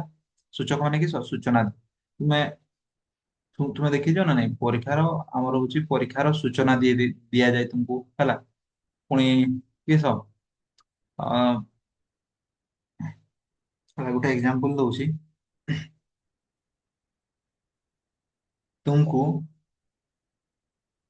ଟିଚର ହେଲା ମାନେ ମୁଁ କିସ କହି ଦଉଛନ୍ତି ଯେ ଏଇଟା ଏଇ ପ୍ରକାର ଜିନିଷ ଏଇଟା ହଉଛି ଏମିତି ଜିନିଷ ବୁଝିହେଲା। ଏଇଟା ପଢିଲେ ହଉଛି ପରୀକ୍ଷାରେ ଆସିବ ଏଇଟା ପଢିଲେ ହଉଛି ପରୀକ୍ଷାରେ ଆସିବ। ତେବେ ହଉଛି ଏଠି ସୂଚକ କି ମୁଁ ସୂଚନା ଦେଇ ଦଉଛି ଯେ ଏଇଟା କୋଉ ପ୍ରକାର ଜିନିଷଟା ବୋଲି ବୁଝିହେଲା। ତେବେ ହଉଛି ମୁଁ ସୂଚକ ସେମିତି ଆମର ଅମ୍ଳ ଆଉ କ୍ଷାରୀୟକୁ ବି ବୁଝିହେଲା କି ଆମର ଅଲଗା କେତେ ଗୁଡା ସୂଚକ ଅଛନ୍ କିଛି ଜିନିଷ ହେଲା ଅମ୍ଳ ନା କ୍ଷାରୀୟ ବୋଲି ସୂଚନା ଦେଇଥାନ୍ତି ବୁଝିହେଲା ସେଗୁଡାକୁ କିସ କୁହାଯାଏ ସୂଚକ। ମାନେ ଆମର ଦୁନିଆରେ ଏମିତି କିଛି ଜିନିଷ ଅଛନ୍ ଯୋଉ ଜିନିଷଟା କହିଦେବେ ଯେ କିସ ଏଇ ପଦାର୍ଥଟା ହଉଛି ହେଲା ଧରାଯାଉ ଏଇଟା ହଉଛି ଅମ୍ଳୀୟ ଆମର ଜିନିଷଟା ଅଛି ଗୋଟେ ହଉଛି ବେଲାରେ କିସ ପଖାଳ ଅଛି ବୁଝିହେଲା। ଏଇଟା ଅମ୍ଳୀୟ ନା ହଉଛି କ୍ଷାରୀୟ ବୋଲି ଜାଣିବା କେମିତି ଏଇଠି ବେଲାରେ କିସ ଅଛି ପଖାଳ ଅଛି। ଆଜି ହଉଛି କିସ କିସ ଦିବସରେ ପଖାଳ ଦିବସ ହେଲା ସମସ୍ତଙ୍କୁ ହେପି ପଖାଳ ଦିବସ ବୁଝିହେଲା। ତ ହଉଛି ଗୋଟେ ଏକ୍ସାମ୍ପଲ ସବୁ ବୁଝିପାରୁଥିବ ହେଲା। ଏଇ ବେଲାରେ ତୁମେ କିସ ପଖାଳ ରଖିଛ ବୁଝିହେଲା। ପଖାଳ ରଖିଛ ତାପରେ ଏଠି ଟିକେ ଆଚାର ଅଛି ହେଲା ଏଠି ମିକ୍ସଚର ଅଛି ଏଠି ଟିକେ ମାଛ ଭଜା ଅଛି ହେଲା ଏଠି ସବୁ ଅଲଗା ଅଲଗା ଭଜା ଅଛି। ତେବେ ହଉଛି ମୁଁ ପଚାରିଲି ଏଇ ଆମର ପଖାଳଟା ହଉଛି କିସ ଆମର ଅମ୍ଳୀୟ ନା କ୍ଷାରୀୟ ତ ତୁମେ ଫାଷ୍ଟ ପଢିଛ ନା ଚାଖିଲେ ଖଟା ଲାଗୁଥିବା ଜିନିଷକୁ କିସ ଅମ୍ଳୀୟ ଅଛି ବୋଲି କୁହାଯିବ। ତେବେ ତୁମେ ହଉଛି ଆରାମସେ କହିପାରିବ ଏଇଟା ପଖାଳଟା କିସ ଅମ୍ଳୀୟ ବୋଲି ହେଲା। ତ ମୁଁ କହିଲି ବିନା ଚାଖିକି ହେଲା ନ ଚାଖିକି ତୁମେ କୁହ ଯେ ଏଇଟା ହଉଛି ଅମ୍ଳୀୟ ବୋଲି ହେଲା କହିପାରିବ ନା ତୁମେ ଏତେ ଇଣ୍ଟେଲିଜେଣ୍ଟ ନୁହଁ ହେଲା ତ କହିପାରିବନି। କିନ୍ତୁ ଆଜିଠୁ ତୁମେ କହିପାରିବ ହେଲା ତୁମେ କିସ କରିବ କୁହ ନା ତୁମେ ଗୋଟେ ହଉଛି ଆମର ମନ୍ଦାର ପେପର ମନ୍ଦାର ନବ ହେଲା ମନ୍ଦାର ଫୁଲ ନବ କିମ୍ବା ହଉଛି ଲିଟମସ ପେପର ନବ ହେଲା। ଲିଟମସ ପେପର ନେଲ ଲିଟମସ କେତେ ପ୍ରକାର ଥାଏ ଗୋଟେ ହଉଛି ନାଲି ବାଲା ଆଉ ଗୋଟେ ହଉଛି କିସ ନୀଳ ବାଲା। ତେବେ ତୁମେ କିସ କରିବ ଅମ୍ଳ ହଉଛି କିସ ନୀଳ ଲିଟମସକୁ ନାଲି করে କୁହାଯାଇଛି। ତେବେ ଏଇ ଲିଟମସ ପେପରଟାକୁ ଏଇ ପଖାଳ ପାଣିରେ ବୁଡେଇ ଦବ ବୁଝିହେଲା। ଯଦି ହଉଛି ସେ ନୀଳଟା ହଉଛି କିସ ନାଲି ହେଇଗଲା ତେବେ ହଉଛି ପଖାଳ ହେଲା ତାହେଲେ କିସ ଅଛି ଅମ୍ଳ ଅଛି। ଯଦି ନାଲି ଲିଟମସ ଟା ନୀଳ ହେଇଯିବ ତେବେ ହଉଛି କିସ ପଖାଳରେ କିସ ଅଛି କ୍ଷାର ଅଛି ବୁଝିପାରିଲ ଅଲ କ୍ଲିୟର ହେଲା। ତ ଦେଖ ଜାଣିପାରିଲ ତ ସେଇ ସୂଚକ ହଉଛି କୋଉଟା ସୂଚକ ହଉଛି ଯୋଉ ଜିନିଷ ପଦାର୍ଥଟି ଅମ୍ଳୀୟ ନା କ୍ଷାରୀୟ ହେଲା କୌଣସି ଜିନିଷ ଅମ୍ଳୀୟ ନା କ୍ଷାରୀୟ ତାହା ଜାଣିବା ପାଇଁ କିସ ବ୍ୟବହାର କରାଯାଏ ସୂଚକ ବ୍ୟବହାର କରାଯାଏ ବୁଝିହେଲା। ସୂଚକ ବି ବହୁତ ପ୍ରକାର ଅଛି ଯେମିତି ହଉଛି କିସ ପ୍ରାକୃତିକ ସୂଚକ ବୁଝିହେଲା ଗୋଟେ ପ୍ରାକୃତିକ ସୂଚକ କୃତ୍ରିମ ସୂଚକ ତାପରେ ହଉଛି କି ଘ୍ରାଣ ସୂଚକ ବୁଝିହେଲା। ପ୍ରାକୃତିକ ସୂଚକ ମାନେ ଯୋଉଟା ପ୍ରକୃତିରୁ ମିଳେ ତାପରେ ହଉଛି କୃତ୍ରିମ ସୂଚକ ମାନେ ଯୋଉଟା ଫ୍ୟାକ୍ଟ୍ରିରେ ତିଆରି ହୁଏ ହେଲା ଆଉ ହଉଛି ଘ୍ରାଣ ସୂଚକ ମାନେ ହଉଛି ଯୋଉଟା ଶୁଙ୍ଘିକି ହେଲା ବାସ୍ନା ବି ତମେ ଜାଣିପାରିବ ଯେ ଏଇଟା ଅମ୍ଳୀୟ ନା ଏସିଡ ବାଲା ନା ଇଏ ବାଲା ହେଲା ବୁଝିପାରିଲ। ତାପରେ ହଉଛି କିସ ପ୍ରାକୃତିକ ସୂଚକ କୋଉଟା ହେଲା ପ୍ରକୃତିରୁ ମିଳେ ଫାର୍ଷ୍ଟ ପଏଣ୍ଟ ତ ତୁମେ ଅଦେଖା କହିପାରିବ ହେଲା। ଏତେ ଏଇନା ତ ଏଇନା ମାନେ ଦୁଇଟା କ୍ଲାସ କରିସାରିକି ତୁମେ ଏତେ ଇଣ୍ଟେଲିଜେଣ୍ଟ ହେଇଗଲା ଯେ ଫାର୍ଷ୍ଟ ପଏଣ୍ଟ ତୁମେ ଅଦେଖାରୁ କହିଦେବ ବୁଝିହେଲା। ତାପରେ ହଉଛି ସେକେଣ୍ଡ ପେପର ପ୍ରାକୃତିକ ସୂଚକର ଏକ୍ସାମ୍ପଲ ବୁଝିହେଲା। ସେ ଲିଟମସ ପେପର କହିଲି ଯେ ଲିଟମସ ପେପର ଟା କୋଉ ଗଛରୁ ମିଳେ ଲାଇକେନ ଗଛରୁ ମିଳେ ହେଲା। ଏକ ମାର୍କ ଶର୍ଟ କ୍ୱେଶ୍ଚନ ଲାଇକେନ ଗଛରୁ ମିଳେ ଏଇଟା କୋଉ ପ୍ରକାର ଉଦ୍ଭିଦ ଥାଲୋପାଇଟା ନାମକ ଥାଲୋପାଇଟା ଜାତିର ଉଦ୍ଭିଦ ବୁଝିହେଲା। ଥାଲୋଫାଇଟା ଜାତିର ଉଦ୍ଭିଦ ଫାଇଟା ଜାତିର ଉଦ୍ଭିଦ ହେଲା। ତେବେ ଲାଇକେନ ଗଛରୁ ମିଳେ ପ୍ରାକୃତିରୁ ମିଳେ ମାନେ ଗଛଟା ମାନେ ପ୍ରକୃତି ଜିନିଷ ନା ପ୍ରକୃତିରୁ ମିଳେ ଲିଟମସ ହେଲା। ଏବେ ଲିଟମସ ହଉଛି କି ପ୍ରାକୃତିକ ସୂଚକ ସେମିତି ଓଦା ଓଦା ଖାଇଛ ନା ନାଇଁ? ଓଦା ଓଦା ହେଲା, ଓଦା ଓଦା ଲାଗେ, ସେଇ ଓଦା ନାଇଁ ହେଲା। ଆମର ହଉଛି ଓଦା ହେଲା, ଆମର ହଉଛି ଓଦା କିସ କୁହାଯାଏ? ଜିଞ୍ଜା ହେଲା, ଜିଞ୍ଜାର ଅଦା, ସେଇ ଅଦା କହୁଛି ହେଲା, ଯୋଉଟା ହଉଛି ତରକାରୀରେ ହଉଛି କିସ ଖାଅ, କି ଥଣ୍ଡା ଧରିଲେ ହଉଛି କିସ ଆମର ଚା କରି ସରବତ କରି ପିଅ ହେଲା, ସେଇ ଅଦା କଥା କହୁଛି। ସେଇ ଅଦା ମଧ୍ୟ ହଉଛି କିସ ପ୍ରାକୃତିକ ସୂଚକ ରୂପେ ବ୍ୟବହାର କରାଯାଏ। ତାପରେ ହଉଛି ମନ୍ଦାର ଫୁଲ, ହିବିସ୍କସ ହେଲା, ମନ୍ଦାର, ଲାଲ ମନ୍ଦାର, ବୁଝିହେଲା, ସେଇଟା ବି କିସ ଆମର ହଉଛି ପ୍ରାକୃତିକ ସୂଚକ ରୂପେ ବ୍ୟବହାର କରାଯାଏ। ତାପରେ ହଉଛି ହଳଦୀ, ହଳଦୀ ହେଲା, ସେଇ ଯେ ହଳଦୀ ବସନ୍ତ ଚଢେଇ ହେଲା ସେଇଟା, ସେଇ ହଳଦୀ କଥା କହୁଛି। ଯୋଉ ହଳଦୀ ହଉଛି କିସ ତମେ ଖାଇବାରେ ବ୍ୟବହାର କର, ବୁଝି ହେଲା। ଫୁଲ ହଳଦୀ ମୁହିଁ ସେଇ ଗୀତ ଗାଉ, ଶୁଣି ଶିଖିଛ ନା ନାଇଁ? ଶିଖିଥିବୁ ହେଲା। ତ ସେଇ ହଳଦୀ ମଧ୍ୟ କିସ ପ୍ରାକୃତିକ ସୂଚକ ହିସାବରେ ବ୍ୟବହାର କରାଯାଏ। ତାପରେ ହଉଛି କୃତ୍ରିମ ସୂଚକର ଏକ୍ସାମ୍ପଲ ଦେଇଦବା। କୃତ୍ରିମ ସୂଚକର ଏକ୍ସାମ୍ପଲ ହଉଛି ଫେନଲଫଥାଲିନ, ବୁଝିହେଲା। ଫେନଲଫଥାଲିନ ଏଇଟା ଗୋଟେ ପାଣିଆ ପାଣିଆ ଜିନିଷଟା, ବୁଝିହେଲା, ଲିକ୍ୱିଡ ଟା। ଏଇଟା ମଧ୍ୟ କୃତ୍ରିମ, ଏଇଟା ହଉଛି କୋଉଠି ଦୋକାନରୁ ମିଳେ ହେଲା, ଆଉ ନହେଲେ ହଉଛି ଲ୍ୟାବ ରେ ମିଳେ, ବୁଝିହେଲା, ଲାବୋରେଟୋରୀରେ ମିଳେ। ଫେନଲଫଥାଲିନ ବି କିସ କୃତ୍ରିମ ସୂଚକ। ତାପରେ ହଉଛି ମିଥାଇଲ ଅରେଞ୍ଜ।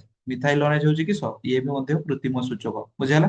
ମିଥାଇଲ ଅରେଞ୍ଜ ମଧ୍ୟ କୃତ୍ରିମ ସୂଚକ, ବୁଝିହେଲା। ତୁମେ 11 କ୍ଲାସ 12 କ୍ଲାସ ରେ ଯିବ ବେଳେ ମିଥାଇଲ ଅରେଞ୍ଜ ହଉଛି କିସ ପ୍ରାକ୍ଟିକାଲ ରେ ସବୁବେଳେ କରିବ, ବୁଝିହେଲା। ତାପରେ ହଉଛି ଘ୍ରାଣ ସୂଚକ। ଘ୍ରାଣ ସୂଚକ ହଉଛି କିସ ପିଆଜ, ବୁଝିହେଲା। ମାନେ ହଉଛି ପିଆଜ, ଘ୍ରାଣ ସୂଚକ ମାନେ ହଉଛି ପିଆଜ। ମାନେ ହଉଛି ପିଆଜ ଦ୍ଵାରା ତୁମେ ଜାଣିପକେଇବ ଯେ, ବାସ୍ନାରୁ ଜାଣିପକେଇବ ଯେ କିସ ଇଏ ହଉଛି ଏସିଡ ନା ହଉଛି କିସ କ୍ଷାର।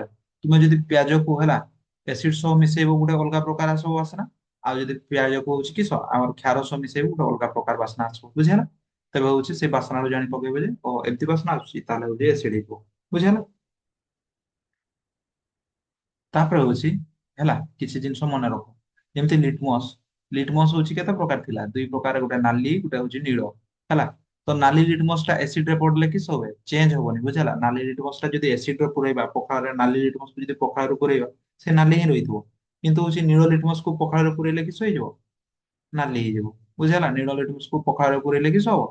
ନାଲି ହେଇଯିବ। ସେମିତି କ୍ଷାର, କ୍ଷାରଟାକୁ ଯଦି ଆମେ ହଉଛି କିସ କ୍ଷାର ମାନେ ସାବୁନ ହେଲା, ସାବୁନ ରେ ଯଦି ଆମେ ନୀଳ ଲିଟମସ କୁ ପୁରେଇବା କିସ ହେଇଯିବ? ନୀଳଟା କିସ ହେଇଯିବ? ନାଲି ହେଇଯିବ ହେଲା।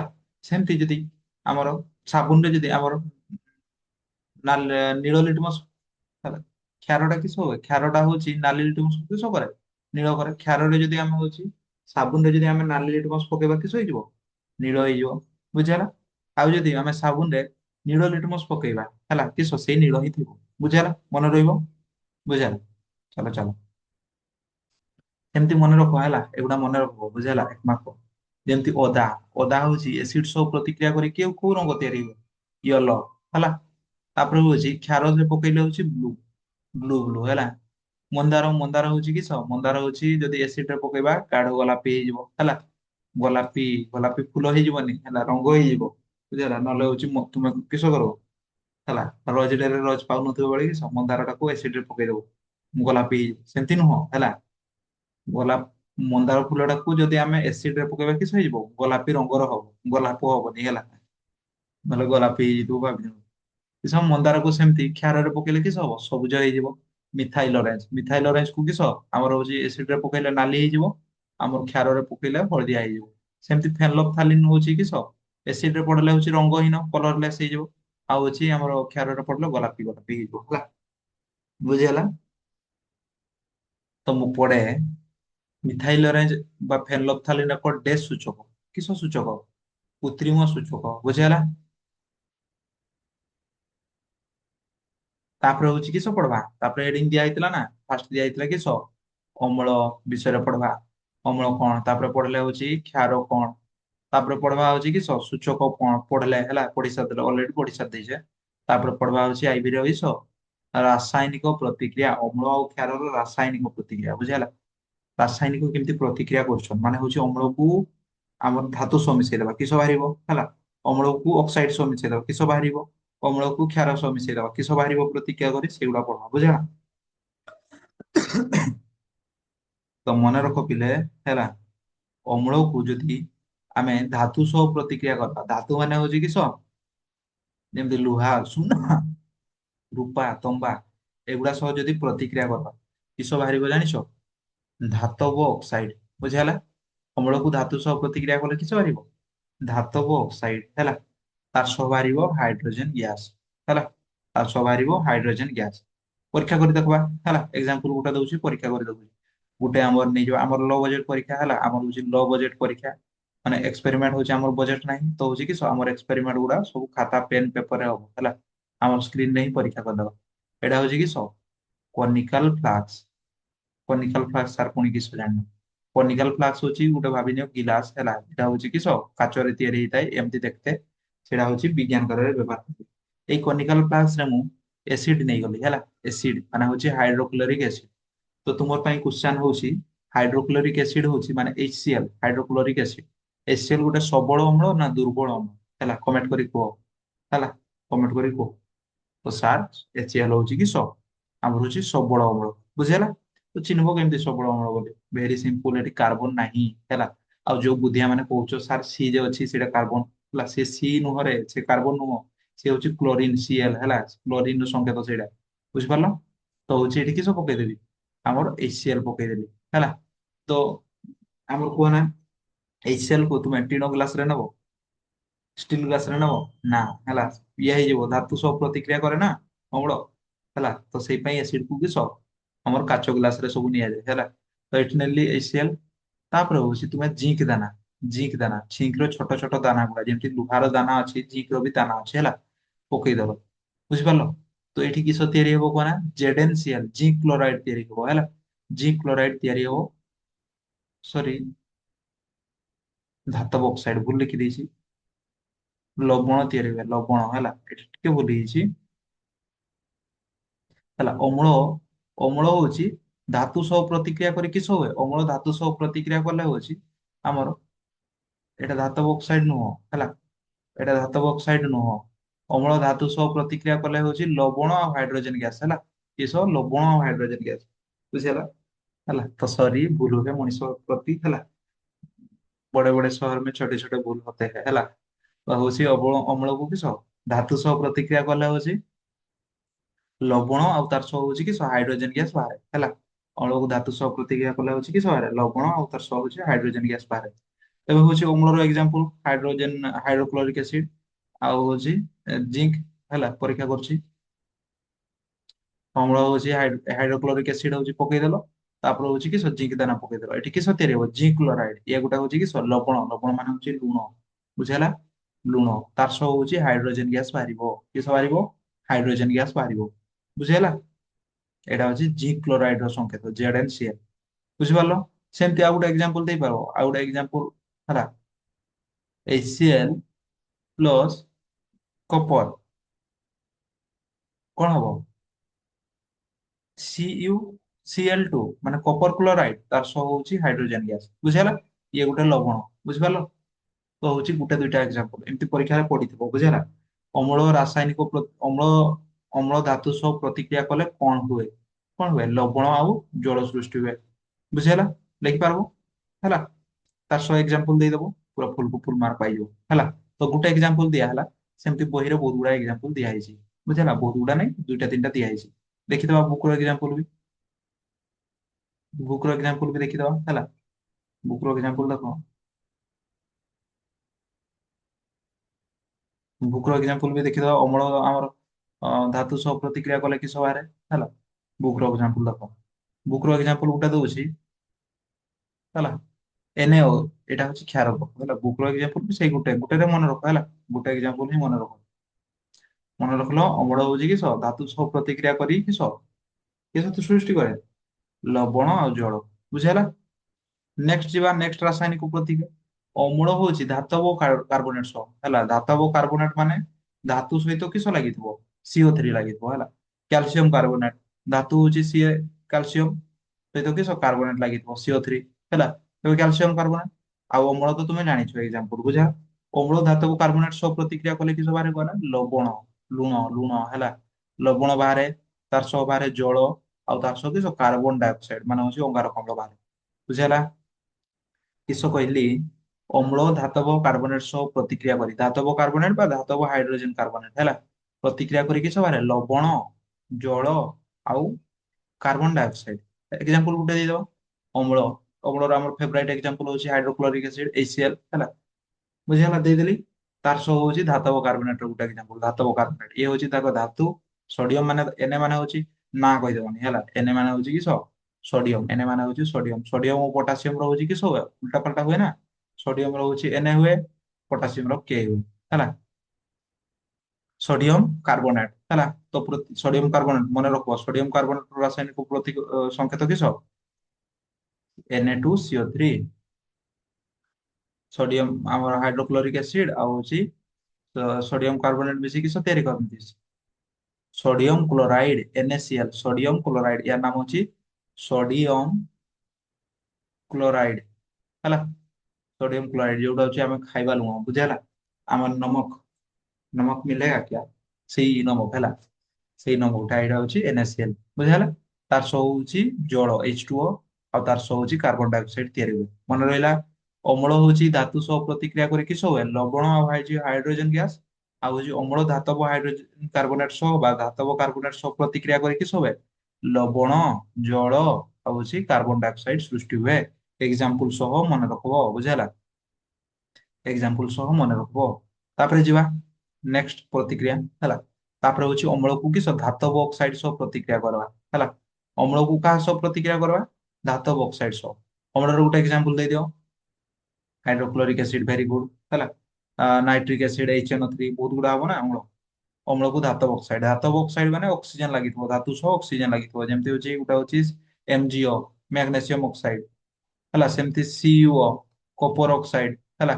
ତ ଯେତେବେଳେ ଆମର ଅମ୍ଳ HCl କପର ଅକ୍ସାଇଡ ମାନେ ହଉଛି ଏ ଗୋଟେ ଧାତବ ଅକ୍ସାଇଡ କପର ଅକ୍ସାଇଡ, CU ରେ କପର ଅରେ ଅକ୍ସାଇଡ, କପର ଅକ୍ସାଇଡ ସହ ପ୍ରତିକ୍ରିୟା করে ଗୋଟେ ଲବଣ ତିଆରି ହୁଏ CuCl2 ମାନେ ହଉଛି କପର କ୍ଲୋରାଇଡ।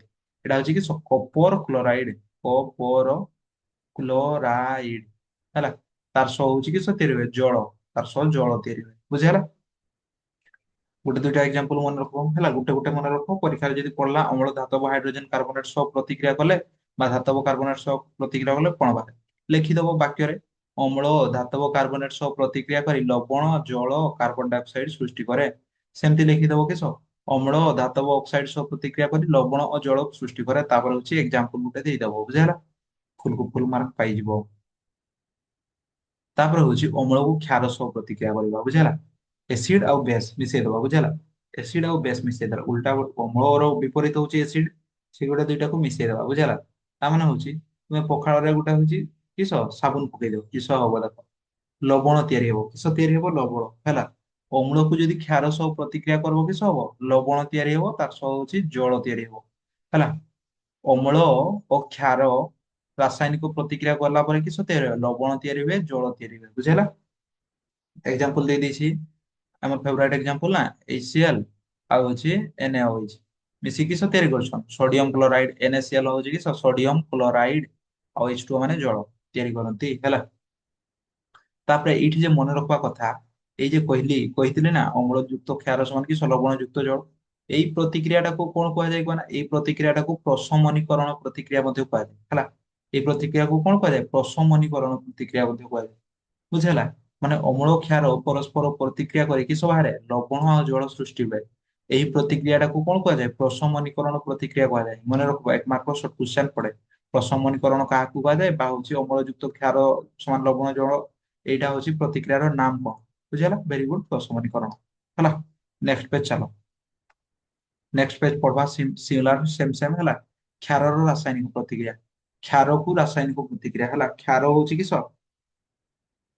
କ୍ଷାରର ରାସାୟନିକ ପ୍ରତିକ୍ରିୟା ମାନେ କ୍ଷାରକୁ ଧାତୁ ସହ ପ୍ରତିକ୍ରିୟା ହେଲା। ଏଠି ଗୋଟେ ଦେଖ ସେଇ ପାଇଁ ହଉଛି କିସ ଆମର ହଉଛି ଖଟା ଜିନିଷ କିସ ଆମର ଅମ୍ଳ ଇଏ ସହ ପ୍ରତିକ୍ରିୟା କରେ ନା, ଅମ୍ଳ ଧାତୁ ସହ ପ୍ରତିକ୍ରିୟା କରେ, ସେଇ ପାଇଁ ହଉଛି ଖଟା ଜିନିଷ ଆମର ହଉଛି ଧାତୁରେ ତିଆରି ହେଇଥିବା ହଉଛି କିସ କଂସା ବାସନରେ କିଛି ରଖାଯାଏନି ଖଟା ଜିନିଷ ବୁଝିହେଲା। ନହେଲେ କିସ ତିଆରି ହେଇଯିବ ଲବଣ ତିଆରି ହେଇଯିବ ହେଲା। ତ ଲବଣ ତିଆରି ହେଲେ ତ ତୁମେ କହିବ ସାର୍ ଲବଣ ତିଆରି ହେଲେ ତ ଭଲ ହେଲା, ଲବଣ ଆମର ଆଉ କିଣିତେ ପଡବ ବୁଝିହେଲା। ବିଷାକ୍ତ ଲବଣ ବି ଅଛି କିଛି ହେଲା, ଯାହାକୁ ଖାଇଲେ ତୁମେ କିସ ସିଧା ଉପରକୁ ପାରିବ ହେଲା। ସେଇ ପାଇଁ ହଉଛି ଖଟା ଜିନିଷକୁ କଂସା ବାସନରେ ରଖାଯାଏନି ହେଲା। ତାପରେ ହଉଛି କ୍ଷାରର ରାସାୟନିକ ପ୍ରତିକ୍ରିୟା ପଡବା, କ୍ଷାରର ରାସାୟନିକ ପ୍ରତିକ୍ରିୟାରେ ହଉଛି କ୍ଷାରକୁ ପ୍ରଥମ ଧାତୁ ସହ ପ୍ରତିକ୍ରିୟା କରିବା, କ୍ଷାରକୁ ଧାତୁ ସହ ପ୍ରତିକ୍ରିୟା କଲେ ହଉଛି କିସ ବାହାରେ ଆମର ଧାତବ ଅକ୍ସାଇଡ ବାହାରେ किस बाहर धातବ ଅକ୍ସାଇଡ ବାହାରେ ଆଉ ତାର ସହ ହଉଛି ଜଳ ବାହାରେ ବୁଝିଲା ଧାତବ ଅକ୍ସାଇଡ ଆଉ ତାର ସହ କିସ ବାହାରେ ଜଳ ବାହାରେ ତ ଏକ୍ସାମ୍ପଲ ଦେଖିଦବା NaOH ର ନାମ ହଉଛି ସୋଡିୟମ ହାଇଡ୍ରୋକ୍ସାଇଡ ହେଲା ଏଇଟା ଗୋଟେ କୋଉ ପ୍ରକାର କ୍ଷାର ସବଳ ନା ଦୁର୍ବଳ ଭେରି ଗୁଡ ଦୁର୍ବଳ ସରି ସବଳ କ୍ଷାର ହେଲା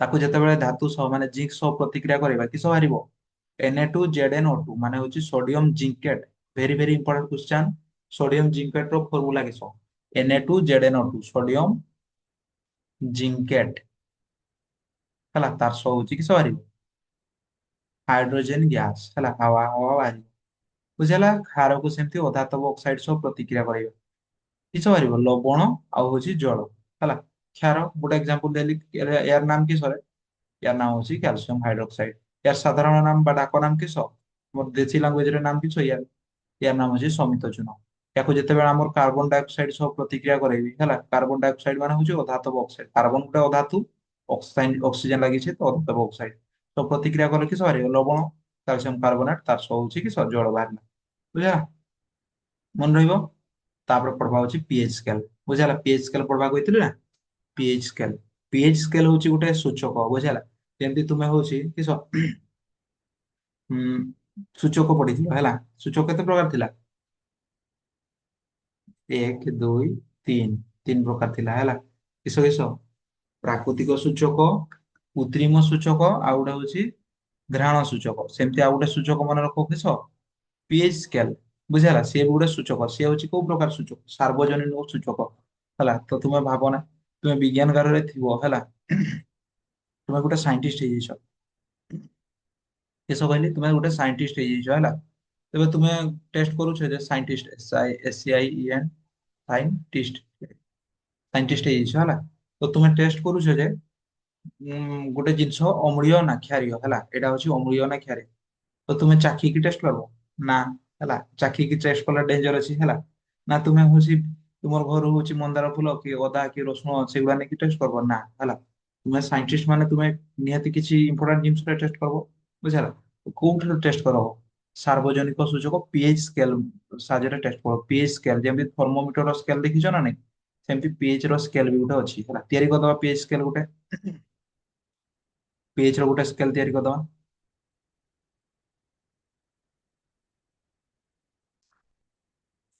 ହେଲା ପିଏଚ ସ୍କେଲ ଏଇଟା ଗୋଟେ ସ୍କେଲ ହେଲା ଭଲସେ ତିଆରି କରିଦବା ଡ୍ରଇଂ ଭଲ ହୁଏନି ହେଲା ଏଇଟା ହଉଛି କି ସ୍କେଲ ତମେ ହଉଛି ଆମର ମିଟର ସ୍କେଲ ଦେଖିଛ ଆଜି ହଉଛି ପିଏଚ ସ୍କେଲ ଦବା ହେଲା ସେମିତି ଥିବ ଏହା ହଉଛି କି ପିଏଚ ସ୍କେଲ ହଉଛି ସାର୍ବଜନିକ ସୂଚକ ଏଇ ପିଏଚ ୱାର୍ଡ ଟା ହଉଛି କୋଉଠୁ ଆସିଛି ପିଏଚ ୱାର୍ଡ ଟା ଆମର ଆସିଛି ହଉଛି ଇଆରୁ ପଟେଞ୍ଜ ଶବ୍ଦରୁ ହେଲା ଆମର ଜର୍ମାନୀ ଶବ୍ଦ ପଟେଜ ରୁ ଆସିଛି ବୁଝିହେଲା ପଟେଜ ର ମାନେ କିସ ପାୱାର ବା କ୍ଷମତା ବୁଝିପାରିଲ ପଟେଜ ର ମାନେ ହଉଛି ପାୱାର ବା କ୍ଷମତା ବୁଝିହେଲା ତ ପିଏଚ ସ୍କେଲ ତିଆରି କରୁଛି ଦେଖ ପିଏଚ ସ୍କେଲ ରେ ନମ୍ବର ଥାଏ ହେଲା ପିଏଚ ସ୍କେଲ କୁ ଅମ୍ଳ ନା କ୍ଷାରୀୟ ଜାଣିବା ପାଇଁ ବ୍ୟବହାର କରାଯାଏ ପଦାର୍ଥଟି ଅମ୍ଳୀୟ ନା କ୍ଷାରୀୟ ଜାଣିବା ପାଇଁ ପିଏଚ ସ୍କେଲ ବ୍ୟବହାର କରାଯାଏ ପିଏଚ ସ୍କେଲ ଏକ ସାର୍ବଜନିକ ସୂଚକ ପିଏଚ ସ୍କେଲ ଦେଖତେ କେମିତି ଏମିତି ନମ୍ବର ଥାଏ ଏଠି ହଉଛି କେତେ 0 ହେଲା 0 1 2 3 4 5 6 7 ହେଲା ଏମିତି ହଉଛି ଏଇଟା ହଉଛି 7 ଏମିତି ହଉଛି 8 9 10 11 12 13 14 ବୁଝିଲା ଏମିତି ହଉଛି ପିଏଚ ସ୍କେଲ ହେଲା ତ ହଉଛି ତୁମେ ଏଇ ପିଏଚ ସ୍କେଲ କୁ କିସ କରିବ ଅମ୍ଳ ମାନେ ଗୋଟେ ପଦାର୍ଥରେ ବୁଡେଇ ଦବ ହେଲା ପଦାର୍ଥରେ ବୁଡେଇ ଦେଲ ମାନେ ହଉଛି ଗୋଟେ ପଖାଳରେ ବୁଡେଇ ଦେଲ ନିହାତି ପିଏଚ କୁ କିସ ସାତ ତଳକୁ ଦେଖେଇବ ହେଲା ସାତ ତଳକୁ ଦେଖେଇବ ପିଏଚ ବୁଝିହେଲା ତାର ପିଏଚ 5 କି 6 ସେମିତି ଦେଖେଇବ ତେବେ ଜାଣବ ହଉଛି କିସ ପିଏଚ ଆମର ହଉଛି ଜିନିଷଟା ହଉଛି ଅମ୍ଳୀୟ ବୋଲି ହେଲା ଅମ୍ଳୀୟ କେମିତି ଜାଣବା ଯଦି ପିଏଚ ର ଆମର ଭ୍ୟାଲୁ ଟା ହେଲା ଯଦି ସ୍କେଲ ର ମାନେ ହଉଛି ଯେମିତି ଥର୍ମୋମିଟର ଚେକ୍ କର ନା ଥର୍ମୋମିଟର କାଖରେ ଦେଇକି ଚେକ୍ କର ତାପରେ ଦେଖ କେତେ ଜୋର ଆସିଛି 100 ନା କେତେ ହେଲା ବୁଝିହେଲା ସେମିତି ପିଏଚ ସ୍କେଲ ବୁଡେଇଲ ତାପରେ ହଉଛି ଏଠି ଉଠିଯିବ ତାର ମିଟର ଟା କିସ ଉଠିଯିବ ଉଠିବ ଯାଇକି କିସ ହେଇଯିବ 6 ଯାଇ ପହଞ୍ଚିଗଲା ପଖାଳ ବୁଡେଇଲେ 6 ଯାଇ ଧରାଯିବ ପହଞ୍ଚିଗଲା ତେବେ ଜାଣବ କିସ ପଦାର୍ଥଟି ଅମ୍ଳୀୟ ବୋଲି ମାନେ ଖାଦ୍ୟଟି ଅମ୍ଳୀୟ ବୋଲି ହେଲା ଯଦି 0 ରୁ 7 ଭିତରେ ରହିଲା ପିଏଚ ତେବେ କିସ जिनसटी अम्लीय है सेमती पीएच स्केल केते रु संख्या थाए 0 रु 14 पर्यंत सेमती 0 रु 7 भितर रहिला होची कि पदार्थटी अम्लीय सेमती होची 7 रु होची 14 भितर रहिला 8 रु 14 भितर रहिला होची कि पदार्थटी क्षारीय बुझि पारलो अम्लीय होची केते रु केते 0 रु 7 आ होची 7 रु होची 14 होची कि क्षारीय बुझिपारल तो होची आ गोटे टेस्ट कल पखाड़टा टेस्ट कल तार पीएच होची आसला होची धरा जाऊ 6 बुझिला तापर होची तुम आ गोटे एसिड रे पुरै दलो हाइड्रोक्लोरिक एसिड तार पीएच आसला धरा जाऊ 2 आडे हैला तो पावरफुल किए से 2 आडे बुझिला 2 2 जहार पीएच जेते कम हैला से होची कि सेते पावरफुल एसिड बुझिला सेते पावरफुल एसिड बा सेते सबल अम्ल हैला सेते डेंजरियस अम्ल जदी होची पीएच पीएच होची जेते कम सेते भलो हैला पीएच होची जेते कम सेते भलो बुझला पीएच रो परिमाण बढ़ले किस क्षार देखो हैला बुझी पारलनी बुझे दउछि एठी गोटे चित्र अछि देखो एइटा होछि हमर पीएच स्केल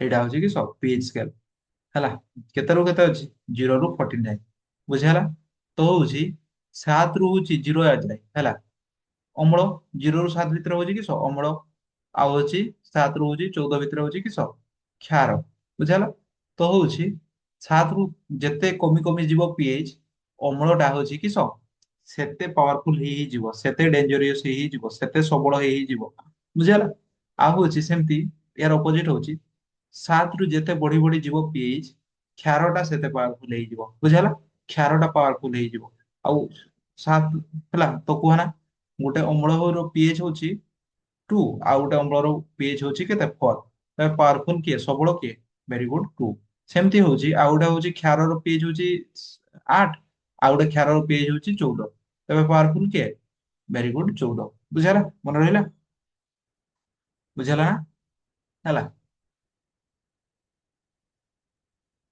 तबे किस कहली पढ़ी दवा हला पढ़ी दउछि टिके ଏହା ଏକ ସାର୍ବଜନିକ ସୂଚକ ପିଏଚ୍ ଶବ୍ଦଟି ଜର୍ମାନୀ ଶବ୍ଦ ପଟେଞ୍ଜ ରୁ ଆସିଛି ହେଲା ପଢେ ପିଏଚ୍ ସାର୍ବଜନିକ ସୂଚକ କିଏ ପିଏଚ୍ ସ୍କେଲ ହେଲା କୌଣସି ପଦାର୍ଥ ଜିନିଷ ଅମ୍ଳୀୟ ନା କ୍ଷାରୀୟ ଜାଣିବା ପାଇଁ ପିଏଚ୍ ସ୍କେଲ ବ୍ୟବହାର କରାଯାଏ ପିଏଚ୍ ସ୍କେଲରେ କେତେ ସଂଖ୍ୟା ଥାଏ 0 ରୁ 14 ପର୍ଯ୍ୟନ୍ତ 0 ରୁ 7 ଭିତରେ ହେଉଛି ଅମ୍ଳର ପିଏଚ୍ ରହେ ହେଲା ଅମ୍ଳର ପିଏଚ୍ କେତେ ରୁ କେତେ ରହେ 0 ରୁ 7 ଆଉ ହଉଛି 7 ରୁ ହଉଛି 14 ଭିତରେ କ୍ଷାରର ପିଏଚ୍ ରହେ ହେଲା ଆଉ 7 ପିଏଚ୍ 7 ଯାହାର ଯଦି ପିଏଚ୍ ବାହାରିଲା ସେ ହଉଛି କି ନ୍ୟୁଟ୍ରାଲ ନା ଏ କୂଳରେ ଯିବ ନା ସେ କୂଳରେ ଯିବ ବୁଝିଲା 7 ପିଏଚ୍ ହଉଛି କି ନ୍ୟୁଟ୍ରାଲ ନା ଏ କୂଳରେ ଯିବ ନା ସେ କୂଳରେ ଯିବ ବୁଝିଲା ନା ତମେ ପାଠ ପଢୁଛ ହେଲା ନା ହଉଛି କି କିଛି କାମ କରୁଛ ଖାଲି ଯାହା ଫୋନ ଦେଖୁଛ ନା ଏ କୂଳରେ ଯାଉଛ ନା ସେ କୂଳରେ ଯାଉଛ ହେଲା ସେମିତି ହଉଛି କି ଆମର 7 ଯିଏ ହଉଛି ସେ ହଉଛି ଅମ୍ଳୀୟ ନୁହଁ କି କ୍ଷାରୀୟ ନୁହଁ ସେ ହଉଛି କି ନ୍ୟୁଟ୍ରାଲ ତାପରେ ଦେଖ ନେକ୍ସଟ ପଢବା କିଛି ଇମ୍ପୋର୍ଟାଣ୍ଟ ଜିନିଷର ପିଏଚ୍ ହେଲା ବୁଝିପାରିଲ ମନେ ରହିବ ମନେ ରଖିବ କିଛି ଇମ୍ପୋର୍ଟାଣ୍ଟ ଜିନିଷ ଅଛି ହେଲା ଖାଦ୍ୟ କି କିଛି ଇମ୍ପୋର୍ଟାଣ୍ଟ ଜିନିଷ ସେମାନଙ୍କର ପିଏଚ୍ ହେଲା ସାର୍ ଜାଣିଲେ କେମିତି ଆପଣ ୟାର ପିଏଚ୍ ଚାଖିଥିଲେ କି ଟେଷ୍ଟ କରିଥିଲେ ନା ମୁଁ ଟେଷ୍ଟ କରିନି ବୁକ୍ ବାଲା ତାଙ୍କର ଟେଷ୍ଟ କରିକି ରଖିଛନ୍ତି ହେଲା ମନେ ରଖିବ ବୁଝିଲ ସାଇଣ୍ଟିଷ୍ଟ ମାନେ ମାନେ କି ଟେଷ୍ଟ କରିକି ଆମର ବହିରେ ଲେଖି ଦେଇଛନ୍ତି ହେଲା ପାଚନ ରସର ପିଏଚ୍ କେତେ 1.2 ପାଚନ ରସ କୋଉଠି ଥାଏ ଆମର ପାଟିରେ ଥାଏ ହେଲା ପାଚନ ରସ ମାନେ ହଉଛି ଯୋଉଟା ଖାଦ୍ୟକୁ ହଜମ କରିବାରେ ସାହାଯ୍ୟ କରେ ତାର ପିଏଚ୍ କେତେ 1.2 ପାଚନ ରସ ଯୋଉଟା ହଉଛି ହାଇଡ୍ରୋକ୍ଲୋରିକ ଏସିଡ ଆମର ଖାଦ୍ୟ ହଜମ ପାଇଁ ହଉଛି କି ସବୁବେଳେ ପଡୁଥାଏ ନା ହାଇଡ୍ରୋକ୍ଲୋରିକ ଏସିଡ ଏଇଟା ହଉଛି ତୁମର ପେଟ ହେଲା ପେଟ ଭିତରେ ପାକସ୍ଥଳୀ ଥାଏ ପାକସ୍ଥଳୀରେ ହଉଛି ତୁମର ଖାଦ୍ୟ ଆସିକି ଜମା ହେଲା ତେବେ ହଉଛି ସେଇଟା ହଉଛି ହଜମ କେମିତି ହୁଏ ଏଇଠି ସବୁବେଳେ ପଡୁଥାଏ ପାକସ୍ଥଳୀରେ ହାଇଡ୍ରୋକ୍ଲୋରିକ ଏସିଡ ଏଟାକୁ କିସ କୁହାଯାଏ ପାଚନ ରସ ବୁଝିହେଲା ହାଇଡ୍ରୋକ୍ଲୋରିକ ଏସିଡ ପଡୁଥାଏ ସେଇ ପାଇଁ କୁହାଯାଏ ନା ଖାଲି ପେଟରେ ରହିଲେ ଏସିଡ ହେଇଯାଏ ଏସିଡ କେମିତି ହୁଏ ଖାଲି ପେଟ ମାନେ ହଉଛି ତୁମର ଏସିଡ ଟା ପଡିଲା ଏଠି ତୁମର ଚମଡାରେ ପଡିଲା ଜଳେଇବ ପେଟ ବୁଝିହେଲା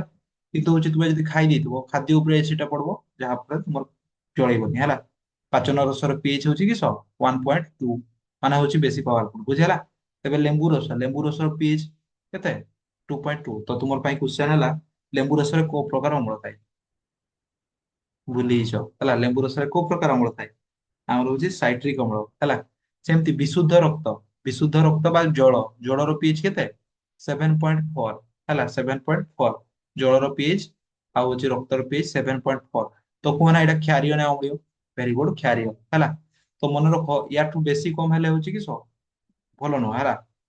ଏତିକି ଅଛି ଠିକ ଅଛି, କିନ୍ତୁ ୟାଠୁ କମ ବେଶୀ ହେଲେ ଭଲ ନୁହଁ ହେଲା। ତାପରେ ହଉଛି ମିଲ୍କ ଅଫ ମ୍ୟାଗ୍ନେସିଆ, ବୁଝିହେଲା। ମନେ ରଖ ମିଲ୍କ ଅଫ ମ୍ୟାଗ୍ନେସିଆ କିସ ଜିନିଷ। ମିଲ୍କ ଅଫ ମ୍ୟାଗ୍ନେସିଆ ହଉଛି ତୁମକୁ ଯେତେବେଳେ ଏସିଡିଟି ହୁଏ ହେଲା, ପାଟି ଏମିତି କରି ଗ୍ୟାସ୍ ବାହାରେ ହେଲା, ସେତେବେଳେ ହଉଛି ତୁମେ ଡକ୍ଟର ପାଖକୁ ଯାଇଥିବ, ଡକ୍ଟର ଗୋଟେ ମେଡିସିନ ଦେଇଥିବେ ହେଲା, ସାଧାରଣତଃ ମିଲ୍କ ଅଫ ମ୍ୟାଗ୍ନେସିଆ ହିଁ ଦିଅନ୍ତି, ବୁଝିହେଲା। ସେଇଟା ଗୋଟେ କ୍ଷାରୀୟ ଜିନିଷ, ଦଶ ମାନେ ହଉଛି ତାର କ୍ଷାରୀୟ ଜିନିଷ ନା। ତେବେ ହଉଛି ମିଲ୍କ ଅଫ ମ୍ୟାଗ୍ନେସିଆ ହଉଛି କିସ ଆମର ହଉଛି ମୃଦୁ କ୍ଷାରକ, ବୁଝିହେଲା। ଯାହାକୁ ଖାଇଲା ପରେ ହଉଛି ତୁମର ହଉଛି କିସ ଏସିଡିଟି ସରି ଯାଇଥାଏ। ମିଲ୍କ ଅଫ ମ୍ୟାଗ୍ନେସିଆ ହଉଛି ଆମର ଗୋଟେ କ୍ଷାର ହେଲା, ତାର ପିଏଚ କେତେ 10। ସେମିତି ସୋଡିୟମ ହାଇଡ୍ରୋକ୍ସାଇଡ ର ସଂକେତ କିସରେ NaOH, very good NaOH। Sodium hydroxide ଗୋଟେ ହଉଛି ସବଳ କ୍ଷାର, ତାର ପିଏଚ କେତେ 14, 14 ହେଲା। ତାପରେ ହଉଛି ଆମ ଦୈନନ୍ଦିନ ଜୀବନରେ ପିଏଚ ର ଗୁରୁତ୍ୱ ପଡବା ହେଲା। ଆମ ପିଏଚ ହଉଛି ଆମ ଜୀବନରେ କେମିତି ଆସୁଛି ହେଲା କାମରେ, ସେଇଟା ପଡବା ବୁଝିହେଲା। ତ ପଡେ କ୍ୱେଶ୍ଚନ, ଏଗୁଡା ତ ସର୍ଟ କ୍ୱେଶ୍ଚନ 1 ମାର୍କ ପଡେ। ଆଉ ଏଇଟା ପଡବ ହଉଛି 2 ମାର୍କ, ବୁଝିହେଲା। 2 ମାର୍କ 2 ମାର୍କ ର କହିଥିବ ଆମ ଦୈନନ୍ଦିନ ଜୀବନରେ ପିଏଚ ର ଗୁରୁତ୍ୱ କଣ ଲେଖିଦବ। ଆମ ଶରୀରର ପିଏଚ କେତେ ରୁ କେତେ ପରିସର ଭିତରେ ହେଇଥାଏ କହନା, 7 ରୁ 7.8 ପରିସରରେ ରୁହେ, ବୁଝିହେଲା। ଗୋଟେ ସୁସ୍ଥ ମଣିଷର ଶରୀରରେ ଯାହା ସବୁ ହଉଥିବା କାମ, ଯେମିତି କିସ ଖାଦ୍ୟ ହଜମ ହବା, କି ହଉଛି ଆମର ସବୁ କାମ 7 ରୁ 7.8 ଭିତରେ ହେଇଥାଏ ଆମ ଶରୀରରେ ହେଲା। ତ 1 ମାର୍କ ର କ୍ୱେଶ୍ଚନ ପଡେ କେତେ ରୁ କେତେ ପରିସର ହୁଏ, 7 ରୁ 7.8 ଭିତରେ।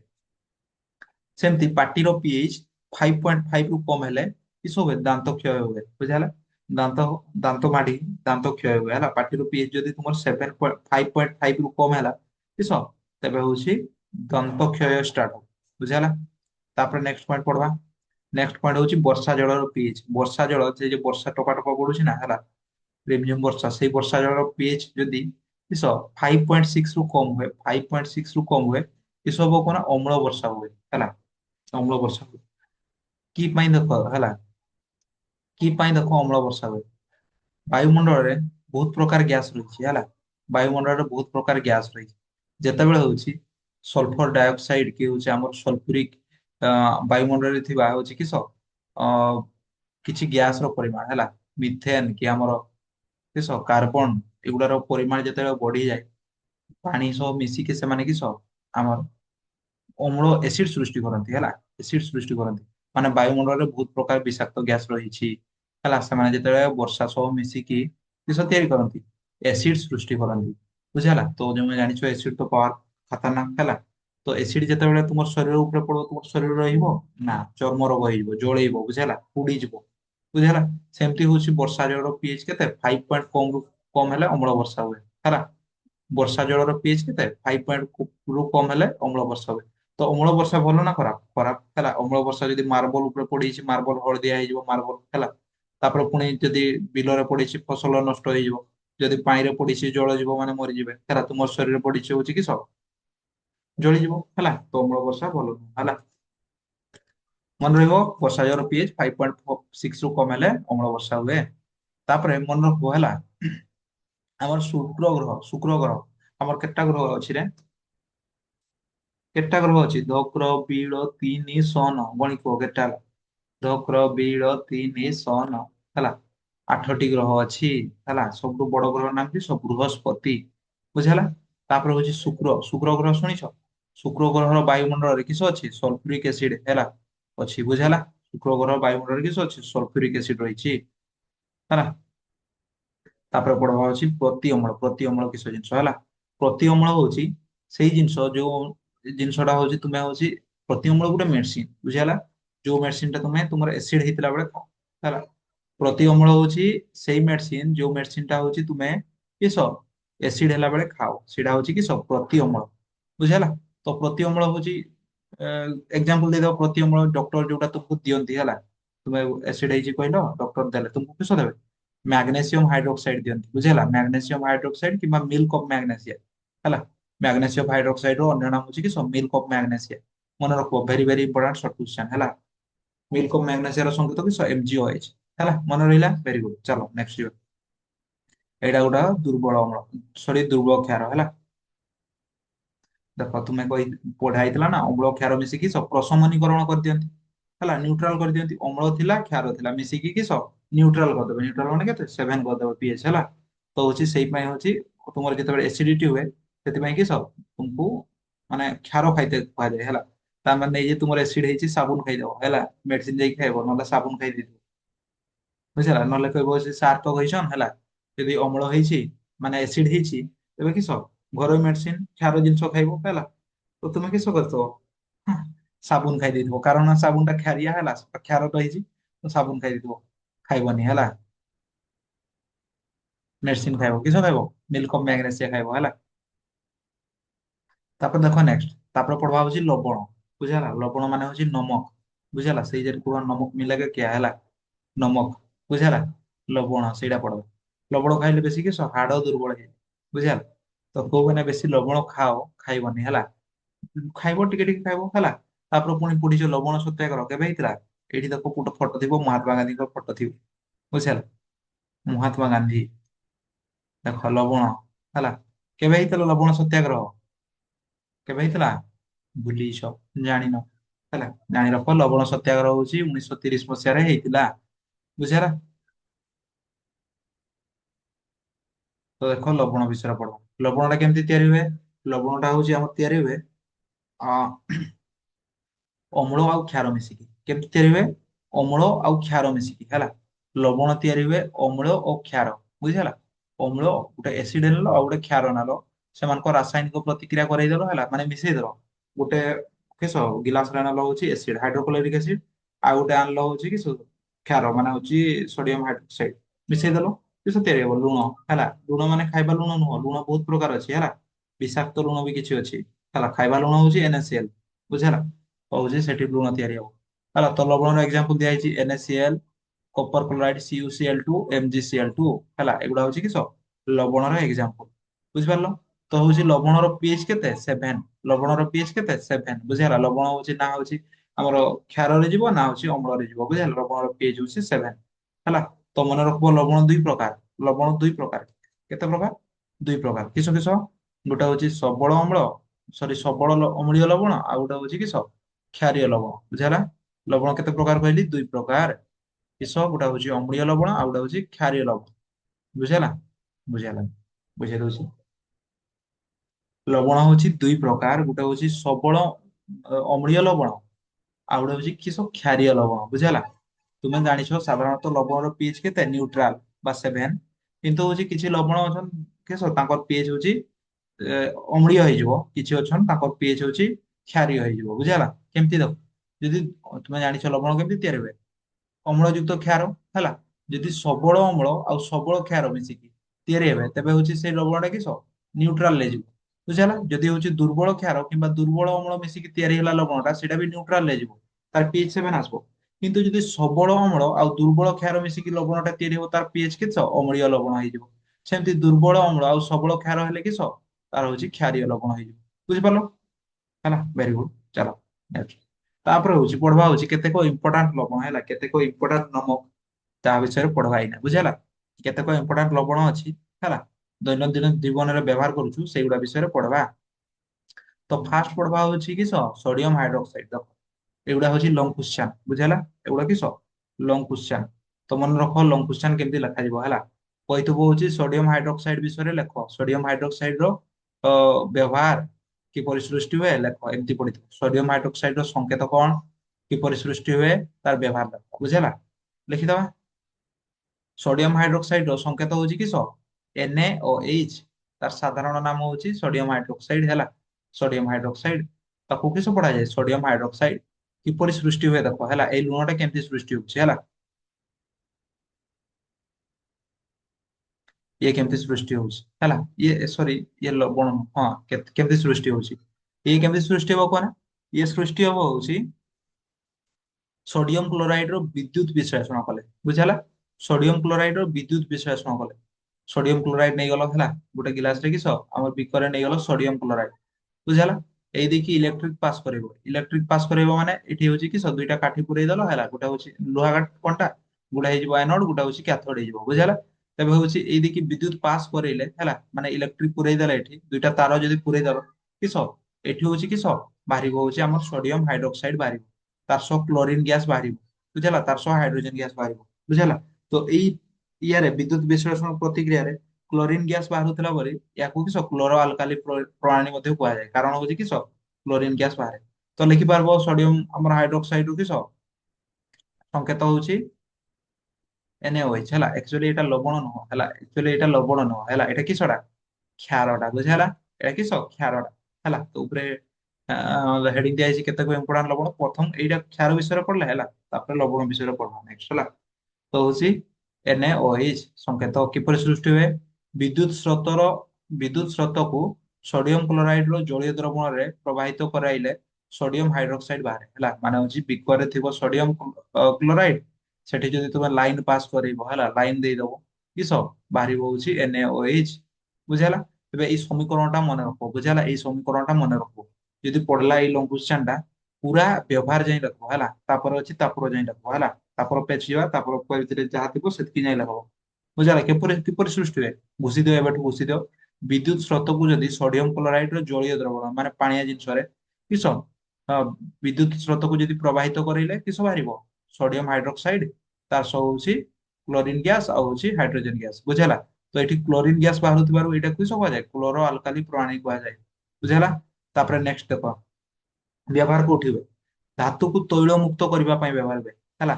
ଧାତୁକୁ ତୈଳ ମୁକ୍ତ କରିବାରେ ବ୍ୟବହାର ହୁଏ। ସାବୁନ ବା କାଗଜ ତିଆରିରେ ବ୍ୟବହାର ହୁଏ। ଆଉ କୃତ୍ରିମ ତନ୍ତୁ ତିଆରିରେ ବ୍ୟବହାର କରାଯାଏ ବୁଝିହେଲା। ତାପରେ ନେକ୍ସଟ ଇମ୍ପୋର୍ଟାଣ୍ଟ ଲଙ୍ଗ କ୍ୱେଶ୍ଚନ ପଢବା ହଉଛି ବ୍ଲିଚିଂ ପାଉଡର ବୁଝିହେଲା। ବ୍ଲିଚିଂ ପାଉଡର ମାନେ ତୁମେ ଶୁଣିଛ କୂଅରେ ଯୋଉ ଗୁଡା ପକାଅ ହେଲା ବ୍ଲିଚିଂ, ସେଇଗୁଡା ବୁଝିହେଲା। ଧଳା ଧଳା ବ୍ଲିଚିଂ ପାଉଡର, ତାର ସଂକେତ ହଉଛି କିସ CaO Cl2 CaO Cl2। ଆମର ବ୍ଲିଚିଂ ପାଉଡର ସଂକେତ କିସ CaO Cl2 ବୁଝିହେଲା। ବ୍ଲିଚିଂ ପାଉଡର ହେଲା, ତୁମେ ଦେଖିଥିବ ନା କୂଅରେ ପକେଇଛ ନା ନାଇଁ କେବେ ପକେଇଛ ହେଲା, କୂଅରେ ପକେଇଛ ବ୍ଲିଚିଂ ପାଉଡର ବୁଝିହେଲା। ସେଇ ବ୍ଲିଚିଂ ପାଉଡର ତାର ସଂକେତ ହଉଛି CaO Cl2 ହେଲା। ତାର ନାମ ହଉଛି, ତାର ନାମ ଦେଖିଦିଅ, ତାର ନାମ ହଉଛି ସି ର ମାନେ କିସ କ୍ୟାଲସିୟମ, ସି ଏ ରେ ହଉଛି କ୍ୟାଲସିୟମ ହେଲା। ଓ ରେ ଅକ୍ସିଜେନ, କ୍ଲୋରେ କ୍ଲୋରିନ ହେଲା। ତାର ନାମ ହଉଛି କ୍ୟାଲସିୟମ କ୍ଲୋରାଇଡ କିସ କ୍ୟାଲସିୟମ ହେଲା। ଟିକେ ଖାଲି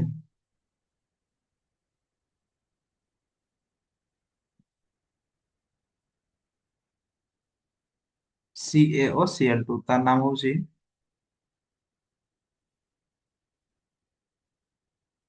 କ୍ୟାଲସିୟମ ଅକ୍ସିକ୍ଲୋରାଇଡ ହେଲା। କିସ ହବ ନା କ୍ୟାଲସିୟମ ଅକ୍ସିକ୍ଲୋରାଇଡ ଲେଖିଦିଅ, କ୍ୟାଲସିୟମ ଅକ୍ସି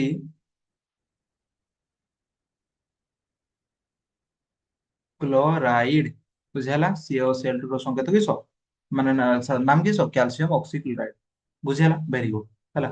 ତ କିପରି ସୃଷ୍ଟି ହୁଏ ହେଲା, କିପରି ସୃଷ୍ଟି ହୁଏ? ସମିତ ଚୂନର ସଂକେତ କିସ CaOH2 ଆଉ କ୍ଲୋରିନ ଗ୍ୟାସ ମିଶି କିସ ତିଆରି ହୁଏ ବ୍ଲିଚିଂ ପାଉଡର ବା କ୍ୟାଲସିୟମ ଅକ୍ସିକ୍ଲୋରାଇଡ ତିଆରି ହୁଏ ହେଲା। CaOH2 ଯୁକ୍ତ Cl2 କିସ ତିଆରି ହବ କ୍ୟାଲସିୟମ ଅକ୍ସିକ୍ଲୋରାଇଡ CaO Cl2 ତାର ସହ H2O ହେଲା। ତ ମନେ ରଖିବ ପୁରା ହେଲା। ବ୍ଲିଚିଂ ପାଉଡର ସଂକେତ CaO Cl2 କିପରି ସୃଷ୍ଟି ହୁଏ? ଓ ସମିତ ଚୂନ କ୍ଲୋରିନ ଗ୍ୟାସ ମିଶି ବ୍ଲିଚିଂ ପାଉଡର ତିଆରି ହୁଏ। ତାର ନାମ କିସ କ୍ୟାଲସିୟମ ଅକ୍ସିକ୍ଲୋରାଇଡ ବୁଝିହେଲା। ପଡିଯିବ ବ୍ଲିଚିଂ ପାଉଡର ସଂକେତ କିସ କିସ CaO Cl2। ତାର ବ୍ୟବହାର ଦେଖିଦବ, ଲଘୁଚାପ ପୁରା ବ୍ୟବହାର ଯାଇ ଲେଖିଦେଲେ ସରିଯିବ ହେଲା। ବ୍ୟବହାର କୋଉଠି ହୁଏ ଦେଖ, ବୟନ ଶିଳ୍ପ ହେଲା। ବୟନ ଶିଳ୍ପ ମାନେ ଡ୍ରେସ ଫ୍ୟାକ୍ଟ୍ରିରେ ବ୍ୟବହାର ହୁଏ। ଆଉ କୋଉଠି ବ୍ୟବହାର ହୁଏ? କାଗଜ ଫ୍ୟାକ୍ଟ୍ରିରେ ବ୍ୟବହାର ହୁଏ ହେଲା। ଆଉ ଅନ୍ୟାନ୍ୟ ଫ୍ୟାକ୍ଟ୍ରିରେ ବି ବ୍ୟବହାର ହୁଏ ହେଲା। ଆଉ ପାନୀୟ ଜଳକୁ ଜୀବାଣୁ ମୁକ୍ତ ହେଲା। ପାଣି ମାନେ ତୁମର ପିଇବା ଜଳରେ ଯଦି ଜୀବାଣୁ କୀଟାଣୁ ଥାନ୍ତି ସେମାନଙ୍କୁ ମାରବାରେ ହଉଛି କିସ ବ୍ଲିଚିଂ ପାଉଡର ବ୍ୟବହାର କରାଯାଏ ହେଲା। ତାପରେ ହଉଛି ନେକ୍ସଟ ଲଙ୍ଗ କ୍ୱେଶ୍ଚନ ପଢବା ହଉଛି ବେକିଂ ପାଉଡର।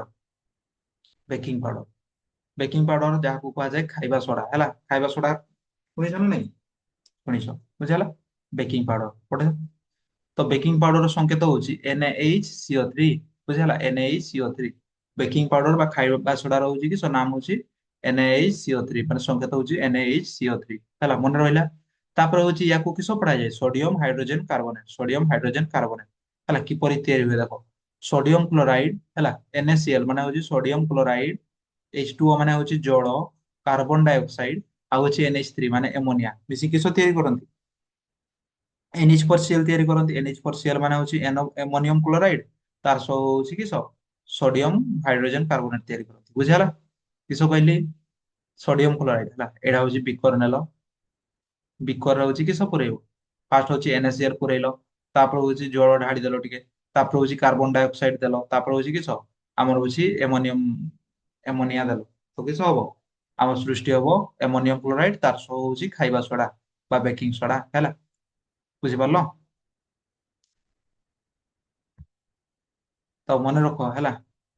ତ ମନେ ରଖ, ଏଇ ଖାଇବା ସୋଡାଟାକୁ ଯଦି କିସ ମୁଁ ଯଦି ଗରମ କରିବି ହେଲା, କିସ ହେଇଯିବ କଣ, ଖାଇବା ସୋଡା ବା ବେକିଂ ସୋଡାକୁ ଯଦି ଗରମ କରିବା, ତାପ ଦେବା, ଏହା ବିଘଟିତ ହେଇଯିବ। ବିଘଟନ ପ୍ରତିକ୍ରିୟା, ବିଘଟନ ପ୍ରତିକ୍ରିୟା ହଉଛି ଗୋଟେ ପ୍ରତିକାରକ ଭାଙ୍ଗିକି ଦୁଇ ବା ଦୁଇରୁ ଅଧିକ ଉତ୍ପାଦରେ ତିଆରି ହେଲା। ଦେଖ ଗୋଟେ ପ୍ରତିକାରକ ମାନେ ହଉଛି ସୋଡିୟମ ହାଇଡ୍ରୋକ୍ସାଇଡ ହେଲା, ଲିଖିଛି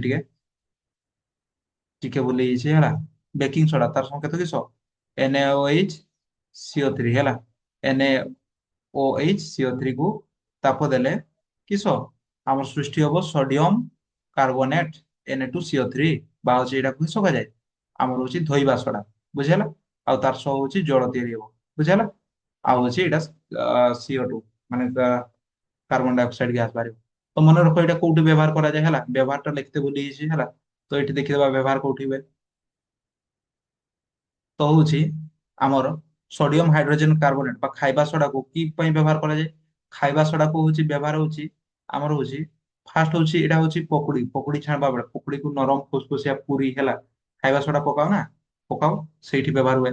ତାପରେ ହଉଛି ଆଉ ଗୋଟେ ବ୍ୟବହାର ହୁଏ, ମୃଦୁ କ୍ଷାରକ ରୂପେ ମଧ୍ୟ ବ୍ୟବହାର ହୁଏ। ମୃଦୁ କ୍ଷାରକ ମାନେ ହଉଛି ଅ ତୁମର ଏସିଡ ହେଇଛି, ବୁଝିହେଲା?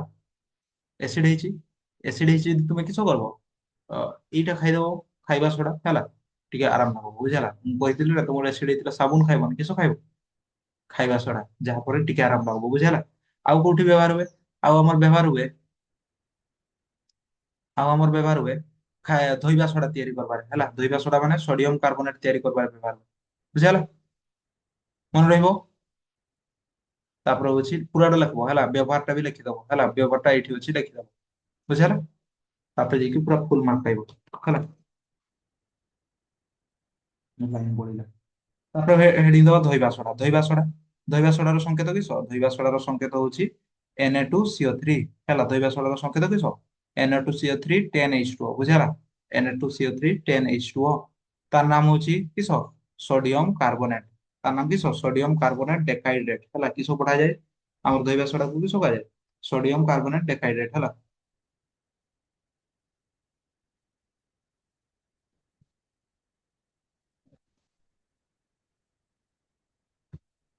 Sodium carbonate decahydrate. ବୁଝିହେଲା?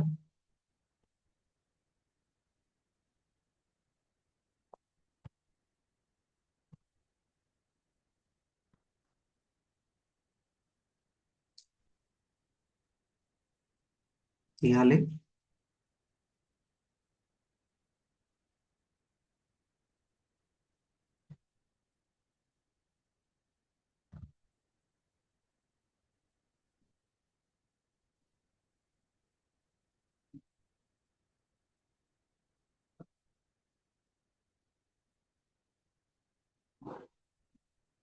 ତାପରେ ପଢବା ହଉଛି ଧୋଇବା ସୋଡା। ଧୋଇବା ସୋଡାର ସଂକେତ ଏଇଟା ଜାଣି ପକେଇଲ ହେଲା। ତାପରେ ଧୋଇବା ସୋଡାର ନାମ ହଉଛି ସୋଡିୟମ କାର୍ବୋନେଟ ଡେକାଇଡ୍ରେଟ। ତାପରେ ହଉଛି ବ୍ୟବହାର କୋଉଠି ହୁଏ, ବ୍ୟବହାର ହଉଛି ଆମର ହୁଏ କେମିତି ତିଆରି ହୁଏ, ତିଆରି ତ ଏଇଠି ଲେଖା ହେଇଛି ହେଲା, କେମିତି ତିଆରି ହୁଏ ବି ଲେଖିବ। ବୁଝିହେଲା? ଲମ୍ବୁ ଶ୍ୟାମ ପଡିଲେ କେମିତି ତିଆରି ହୁଏ, ଆମର ହଉଛି ବେକିଂ ସୋଡାକୁ ଗରମ କଲେ ହଉଛି କି ଏହା ଜଳ ଅଣୁ ହରାଏ ହେଲା। ବେକିଂ ସୋଡାକୁ ଗରମ କଲେ ଆମର ଧୋଇବା ସୋଡା ତିଆରି ହୁଏ। ବୁଝିହେଲା? ତାପରେ ସମୀକରଣଟା ବି ଲେଖିଦବ। ତାପରେ ବ୍ୟବହାର କୋଉଠି ହୁଏ, କାଚ, ସାବୁନ, କାଗଜ ଶିଳ୍ପରେ ବ୍ୟବହାର ହୁଏ। ବୋରାକ୍ସ ତିଆରିରେ ବ୍ୟବହାର ହୁଏ, ଘର ସଫାରେ ତିଆରି ହୁଏ। କାଚ ସାବୁନ ଶିଳ୍ପ ତ ଜାଣିଲ, ବୋରାକସ କିସ, ବୋରାକସ ମାନେ କାଚ କାଚ ଜିନିଷଟା। ବୁଝିହେଲା? ସେଇ ଜିନିଷଟା ତିଆରିରେ କିସ ଆମର ଧୋଇବା ସୋଡା ବ୍ୟବହାର ହୁଏ। ତାପରେ ଦେଖବା, ନେକ୍ସଟ ପଢବା।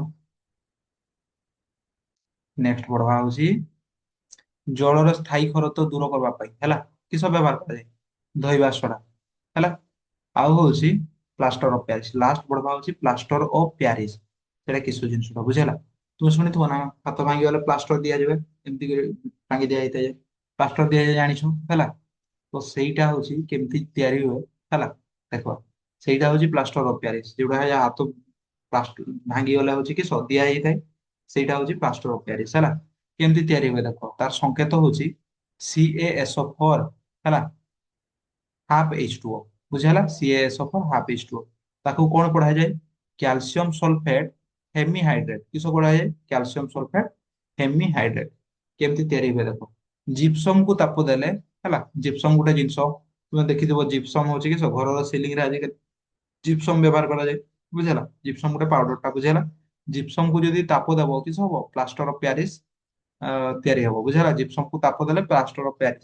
ଜିପ୍ସମ ର ସଂକେତ ହଉଛି CaSO4 2H2O, ବୁଝିଲା। ଏଠି କେତେଟା ଅଣୁ ଥାଏ? କ୍ୱେଶ୍ଚନ ପଡେ ଜିପ୍ସମ ରେ କେତେଟା ଜଳ ଥାଏ, କେତେଟା ଜଳ ଅଣୁ ଥାଏ? ଦୁଇଟା, ବୁଝିଲା। ସେମିତି ଆମର ଇଏରେ ପ୍ଲାଷ୍ଟର ଅଫ ପ୍ୟାରିସ ରେ କେତେଟା ଥାଏ? ଅଧା, ହେଲା, ହାଫ ଥାଏ। ତ ହଉଛି ତାକୁ ତାପ ଦେଲେ କିସ ବାହାରିବ? CaSO4 ½ H2O, ତାର ସହ ବାହାରିବ 3/2H2O, ବୁଝିଲା। ସମୀକରଣ ଲେଖିଦେଲେ ହେଲା। ତ ½ H2O, CaSO4 ½ H2O ମାନେ କିସ? ପ୍ଲାଷ୍ଟର ଅଫ ପ୍ୟାରିସ, ବୁଝିଲା। ତାପରେ ହଉଛି ଜିପ୍ସମ ମାନେ ହଉଛି, ଏଇଟା ହଉଛି ଜିପ୍ସମ ର ସଂକେତ, ହେଲା। ବୁଝିପାରିଲ? ହେଲା। ତାପରେ ବ୍ୟବହାର କୋଉଠି କୋଉଠି ହୁଏ ଦେଖ। ଜିପ୍ସମ ହଉଛି ଆମ ପ୍ଲାଷ୍ଟର ଅଫ ପ୍ୟାରିସ ହଉଛି ଖେଳନା ତିଆରିରେ, ହେଲା। ଖେଳନା ଛୋଟ ଛୋଟ ହାତୀ ଘୋଡା ସେଗୁଡା ତିଆରିରେ ବ୍ୟବହାର ହୁଏ। ଷ୍ଟ୍ରଙ୍ଗ ବାଲା ଖେଳନା, ବୁଝିଲା। ପ୍ଲାଷ୍ଟିକ ବାଲା ନୁହଁ, ଷ୍ଟ୍ରଙ୍ଗ ବାଲା ସେଗୁଡା ତିଆରିରେ ବ୍ୟବହାର ହୁଏ। ମୂର୍ତ୍ତି ତିଆରିରେ ବ୍ୟବହାର ହୁଏ। ତାପରେ ହଉଛି ଭଙ୍ଗା ହାଡକୁ ଠିକ ସ୍ଥାନରେ ଯୋଡିବା ପାଇଁ, ହେଲା, କିସ ଡକ୍ଟର ମାନେ ଗୋଟେ ସାପୋର୍ଟିଂ ଜିନିଷ ହେଲା, ଦେଇଥାନ୍ତି ନା, ଗୋଟେ ଧଳା ଧଳା ଜିନିଷ ବାନ୍ଧି ଦେଇଥାନ୍ତି, ତାପରେ ଶକ୍ତ ଲାଗେ। ସେଇଟା ହଉଛି କିସ? Plaster of Paris. ଆଉ ହଉଛି ଫଲ ସିଲିଂ ରେ ବ୍ୟବହାର ହୁଏ। ଫଲ ସିଲିଂ ରେ ବ୍ୟବହାର ହୁଏ ମାନେ ହଉଛି ଛାତରେ ଦେଖିଥିବ ହଉଛି କିସ ଆଜିକାଲି ହଉଛି ଫଲ ସିଲିଂ କରାହଉଛି, ହେଲା, ପୁରା ଲାଇଟ ଫାଇଟ ଲାଗିଥିବ, ହେଲା। ସେଇଟା ହଉଛି କିସ? ଫଲ ସିଲିଂ ରେ ବ୍ୟବହାର ହୁଏ କିସ? ଜିପ୍ସମ, ବୁଝିଲା। ତ କୁହନା ଆମର CaO Cl2 ର ସାଧାରଣ ନାମ କଣ? ଭେରି ଗୁଡ, ବ୍ଲିଚିଂ ପାଉଡର, ବୁଝିଲା। ଏତିକି ଥିଲା ହଉଛି ଆମର ବିଷୟ, ହେଲା। ଯୋଉମାନେ ବି ଠକେଇଛ ଟିକେ, ହେଲା, ଠକେଇଛ ମାନେ ହଉଛି ମୋବାଇଲ ନେଇଛ ପଢବା ବାହାନାରେ, କିମ୍ବା ହଉଛି କିସ ମୋବାଇଲ ଇଏ ବାହାନାରେ ପାଠ ବାହାନାରେ ନେଇକି ତୁମେ ହଉଛି ଇଏ ଇନଷ୍ଟା ଫେସବୁକ, ହେଲା, ଫିଲ୍ମ ଦେଖতে ଲାଗିଛ, ସେମାନେ ହଉଛି କିସ କରିବ? ସେମାନେ ଦୟାକରି, ଯଦି ଅଧା ଅଧା ବି ଦେଖୁଛ, ଇଣ୍ଟରେଷ୍ଟ ଅଛି, ହେଲା, ଏବେ ହଉଛି ନୋଟ ଟା ଲେଖିଦିଅ, ଡେସ୍କ୍ରିପସନରୁ ଡାଉନଲୋଡ କରି ନୋଟ ଟା ଲେଖିଦିଅ। ତାପରେ ହଉଛି କିସ ଭିଡିଓଟାକୁ ଆଉଥରେ ଦେଖ, ବୁଝିଲା। ଆଉ ନହେଲେ ହଉଛି ଭିଡିଓଟାକୁ ପୋଜ କରିକି ନୋଟ ଟା ଲେଖି ଲେଖି ଦେଖ, ପୁରା ବୁଝିଯିବ, ହେଲା। ଦେଖା ହବ ନେକ୍ସଟ ଭିଡିଓରେ। Till then bye.